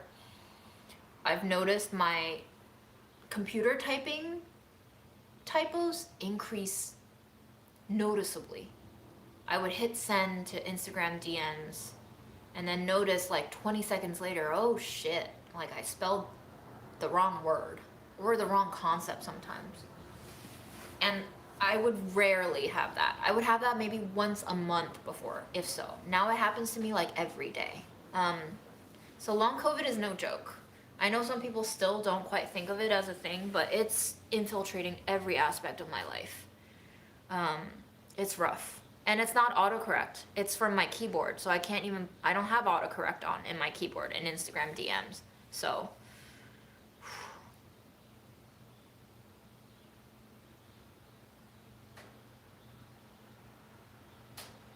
is Aaron imaginative and daydreamy at all? He didn't seem it via the videos.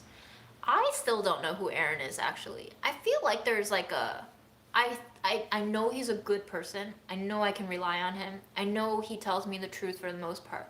But I think there's a part of him that maybe like he doesn't like to access, but he will in shittier periods of life. But imaginative and daydreamy. I think when Aaron imagines something, it's either explicitly for fun, like intentionally for fun, just as a quirky little joke kind of daydream and imaginative thing, or he just does it. Like he knows what he wants, like he knows he wants to travel to this place, he's gonna book the tickets and go. So, I think we all have multiple selves within us, so it's really fascinating.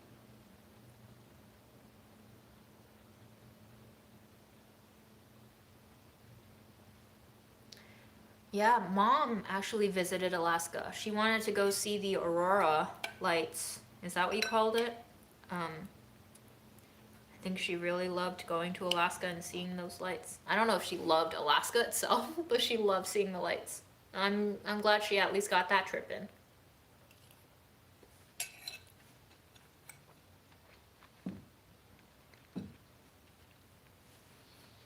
I might get Mom's ashes right around the time I get Grandma's ashes, which is fascinating.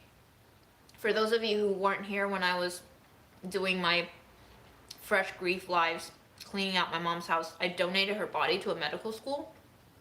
It took them basically 3 years to use her body, and they're finally cremating her.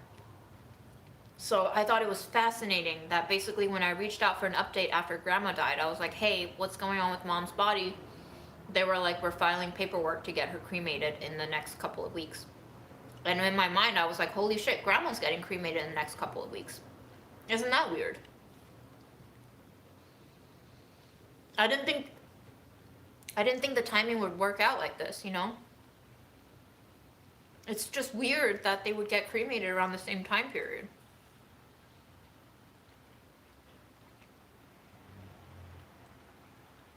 Hi, Scotland. I want to visit Scotland one day. I love the Scottish accent. It makes me like kind of chuckle and smile, but not in a mean way, in like a that's so cute and it's kind of hot way. I wonder if there's a Scottish man who would marry me. Oh man.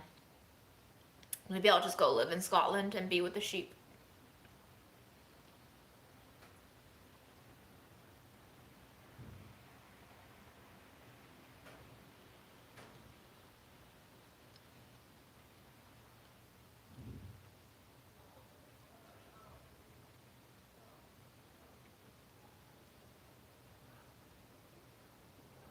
Bye, Jennifer. Sorry, it was a while ago you said bye, but thanks for dropping in. Asheville, North Carolina, well, they're gonna have to rebuild, right? Asheville's gonna have to rebuild. I thought I could see myself live in Seattle too, but it was too white. Too clean, too white. There's public transportation, but not everywhere, and there's good food, but very sprawled apart. So I've been spoiled by New York City in terms of the variety and the clusteredness of it. I can walk 2 hours and taste 8 different cuisines in New York City. I can walk 2 hours and taste one cuisine in Seattle.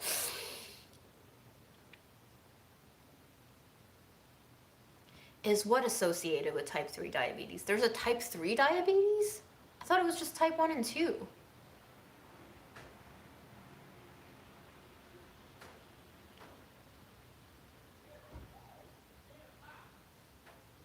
Postpartum shit is bad. I mean, I've only heard. I obviously have not popped out a baby, but yeah, I wish you a good, solid support network through that shit, and don't blame yourself if you can help it for anything. It sounds rough as fuck. You missed Aaron being a pain in my ass. He was pretty funny even though it drove you nutty. I think that was it. People love to hate on him. They love to rag on him, but they secretly loved his presence in the videos. Budget Eats would not have been Budget Eats had it not been for Aaron's appearance to break up the chunks of my mad, perverse genius chaos. So thanks, Aaron, for making Budget Eats what it was.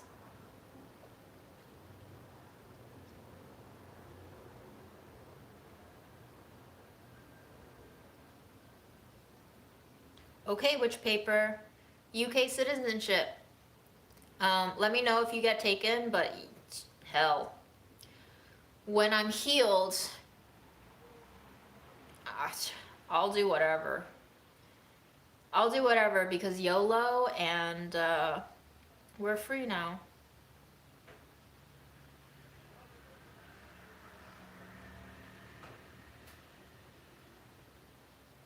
Friendly, adventurous, and hilarious in the best way. Yeah, Scottish accents are just like, I think the Scottish accent embodies what I imagine a partner who would be able to withstand and endure me with good grace would be like.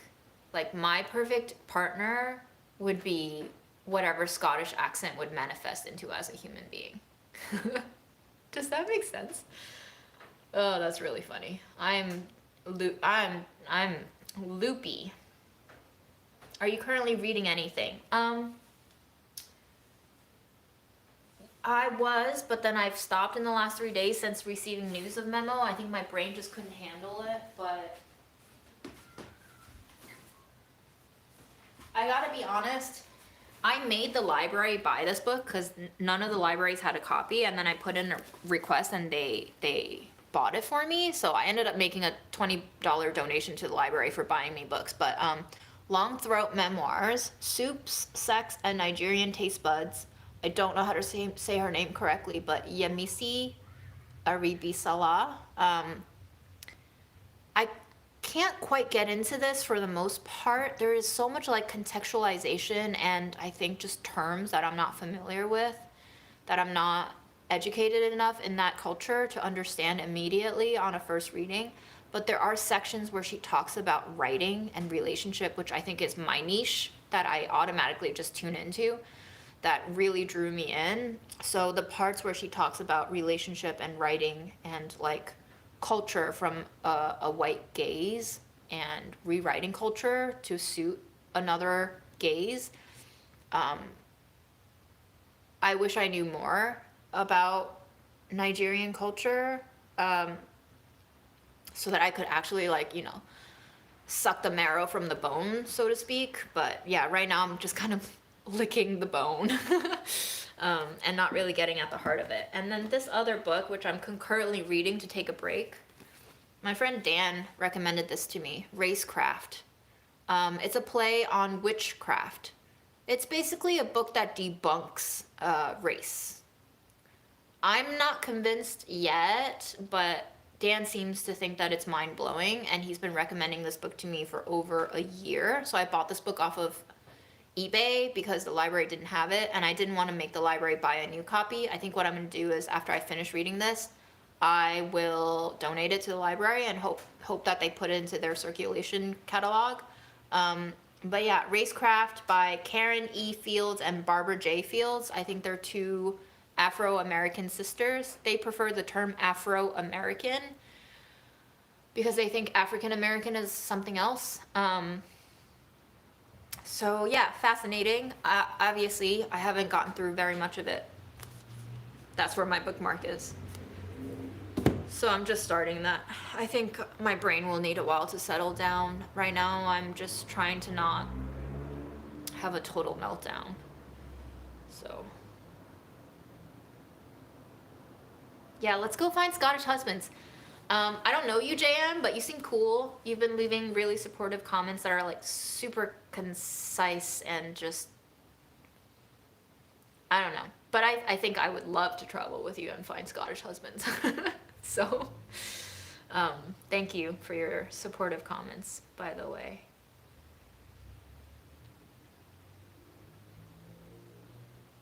Okay, David Tennant.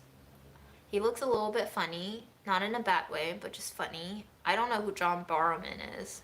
Peter Capaldi and Karen Gellin? I don't know who these people are. Gerard, I can't even say his name. Gerald? Why did I say an R? It's my Asian peeking through. I can't separate my R's and L's. It's a real thing. It's not a racist thing. It's a real thing. Butler, I think I know who he is. I think he's an actor. I think I know what he looks like, but it's been a while. But yeah. Maybe I'll look into hot Scottish men and see if they're my type.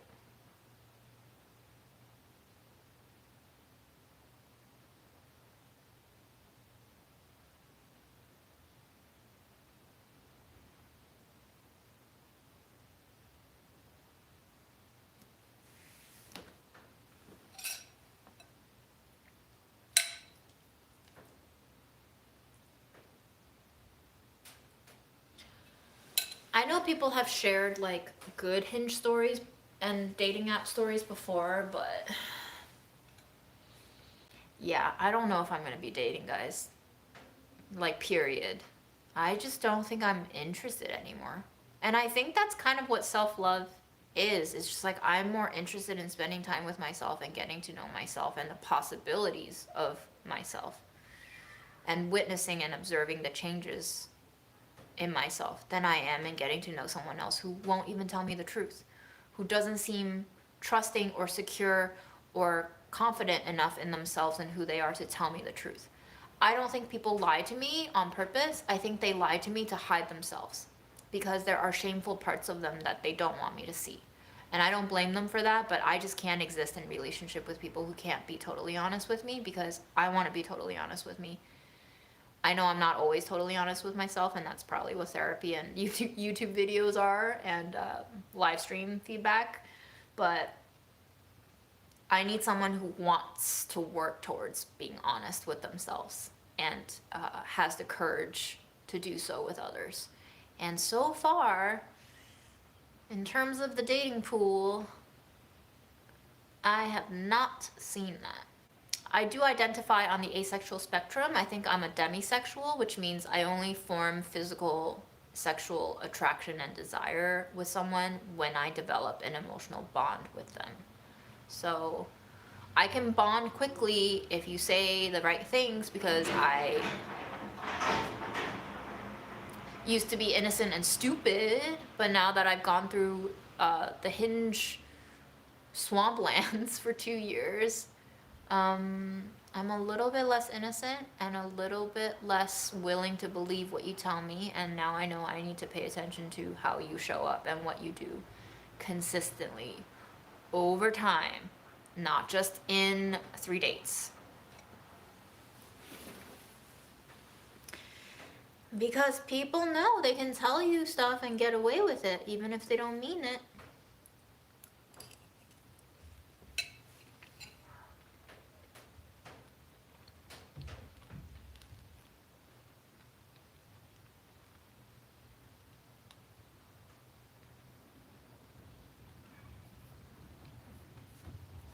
Yeah, great ace.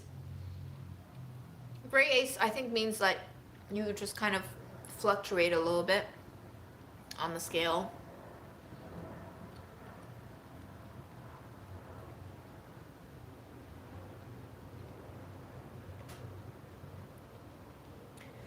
I agree with your summary, Sandy Raw. I don't have the energy for a relationship. I'm alone, but not lonely.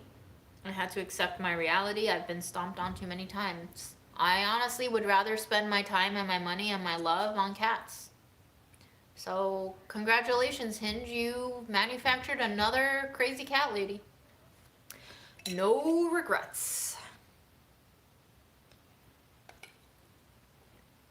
Memo is the love of my life now. So, I've had my love story and I am content. He showed up at the most unpredictably bad of times and stayed throughout it. Kudos to Memo.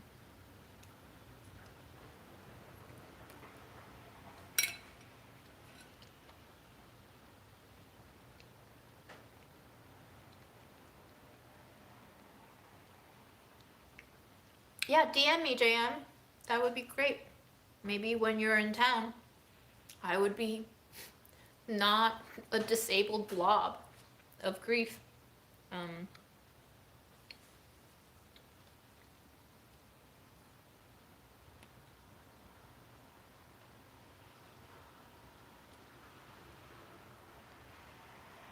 I mean, cats are such good teachers. I adopted Memo on the heel of getting dumped twice in the span of 5 months. And well, the second dump was really just me asking for it because clearly I wasn't over or healed from the first dump, and I was just kind of consciously going into a rebound situation, and then I somehow like fooled myself into thinking the rebound could be a sustainable long-term thing, but clearly the other person saw through it, and he also didn't like how I viewed capitalism, and so that was a doozy. But I learned a lot from all these men, and I also learned a lot from Memo. Memo has been kind of helping me synthesize all of my relationship shortcomings. Like all the feedback that I've gotten from these various men about my personality and my behavior in my relationship with Memo, I actually had the space and the time to reflect on those criticisms and feedback in a way that was like eureka moments for me, and not so much like a fuck, you're a bad person, don't do that anymore way. It helped me holistically understand how I came off to those men in my relationship. So Memo did a lot of soul work for me, man. He's been, yeah, I didn't realize it, but he's just been incredible. He's been, I told Samira today what was going on with Memo, and she was like, obviously in shock. She helped feed Memo the night I went to the ER, and unplanned. I didn't leave my apartment planning to go to the ER that night. I left my apartment to see someone, and then during that meeting, Samira was like, you need to go to the ER. Like, my mom and my cousin both say this isn't normal to have the fever for 2 weeks. So she came over and fed Memo because I wasn't sure when I was going to get out of the ER. But, yeah, I was telling Samira how much I've learned from Memo, how I don't think I could have survived as well as I have the last 7 months had I not had Memo in my life. So he's just been such a sweetie.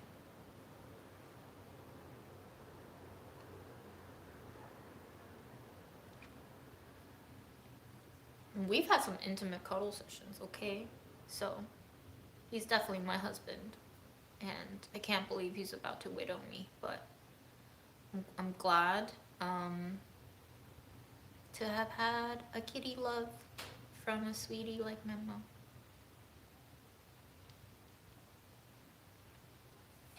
I look young with the bangs? Really?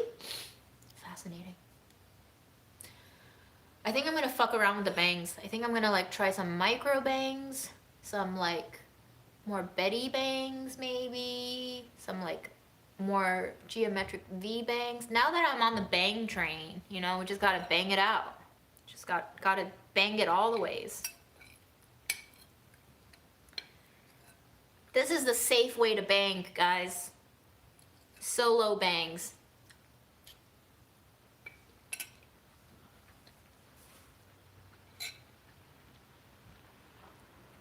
Listen, I would love to try women. I hate saying that phrase, try, but I'm not gonna play someone else just to experiment with myself, especially at the age of 36. I'm gonna turn into the fuck boys I've been complaining about if I do that.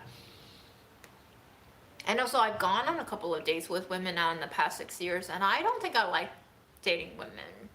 I think they're actually even less straightforward than men. Not because they lie, but because they don't want to lie. So they don't tell you a lot of things. They just withhold instead of actually telling you lies. Instead of actually telling you things they know or think you want to hear, they just don't say things. And so that's based off of a data set of 2, by the way. So I don't obviously have a great, statistical pool to pull from. But yeah. I think I'm done with humans for now. For now. Let's focus on myself, my health, and my cats.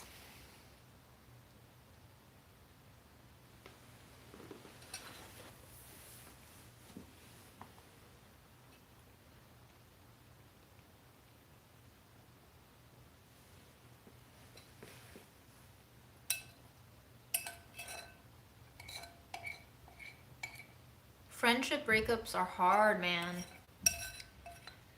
'Cause damn, it's not even bad sex that turned you off. It's you that turned you off. Yeah, it's rough. Relationships are rough. All sorts of relationships are rough.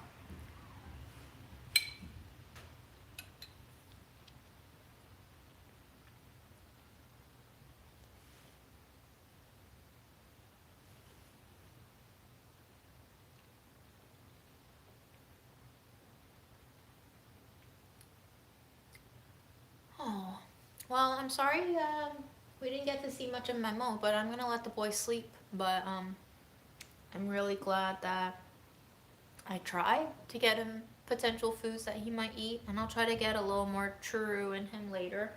I'm really glad that he ate the antibiotic, I think. Now I'm like gaslighting myself, and I'm like, did I put it there? Maybe it wasn't there? Did it just disappear?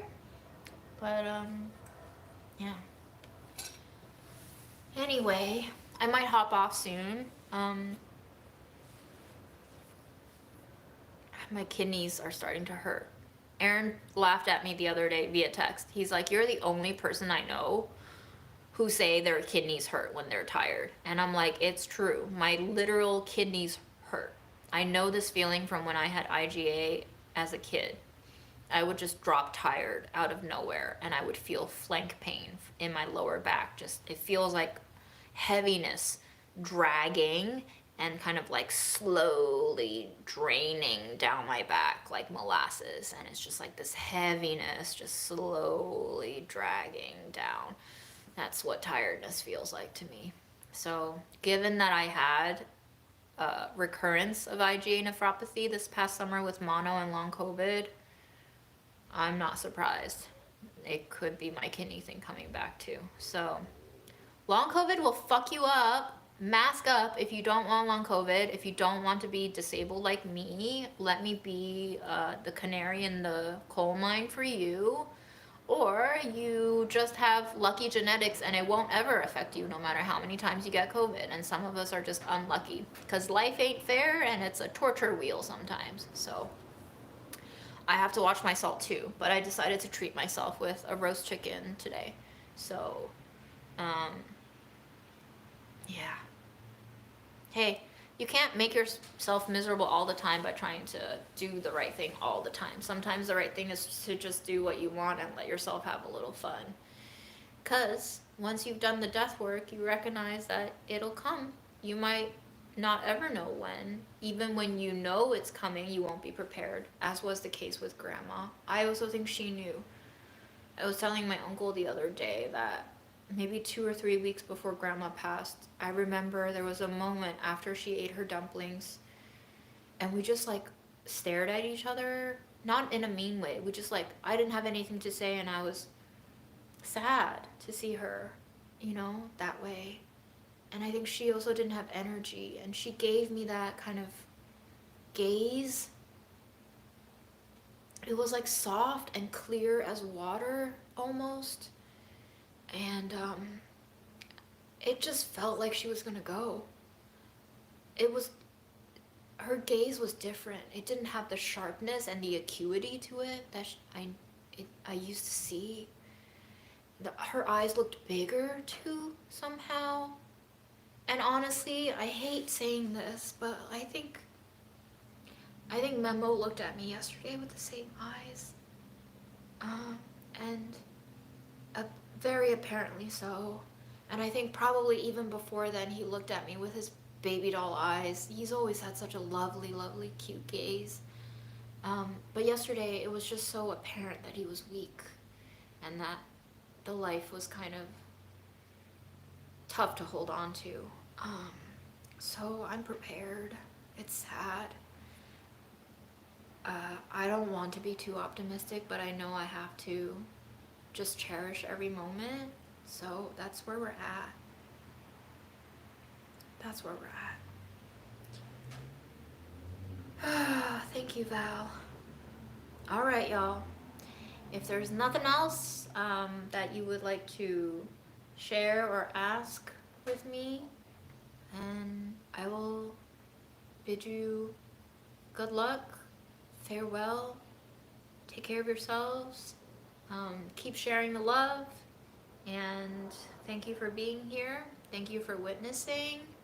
Thank you for teaching me, and thank you for learning with me, and thank you for being yourself. That's the goal, ain't it?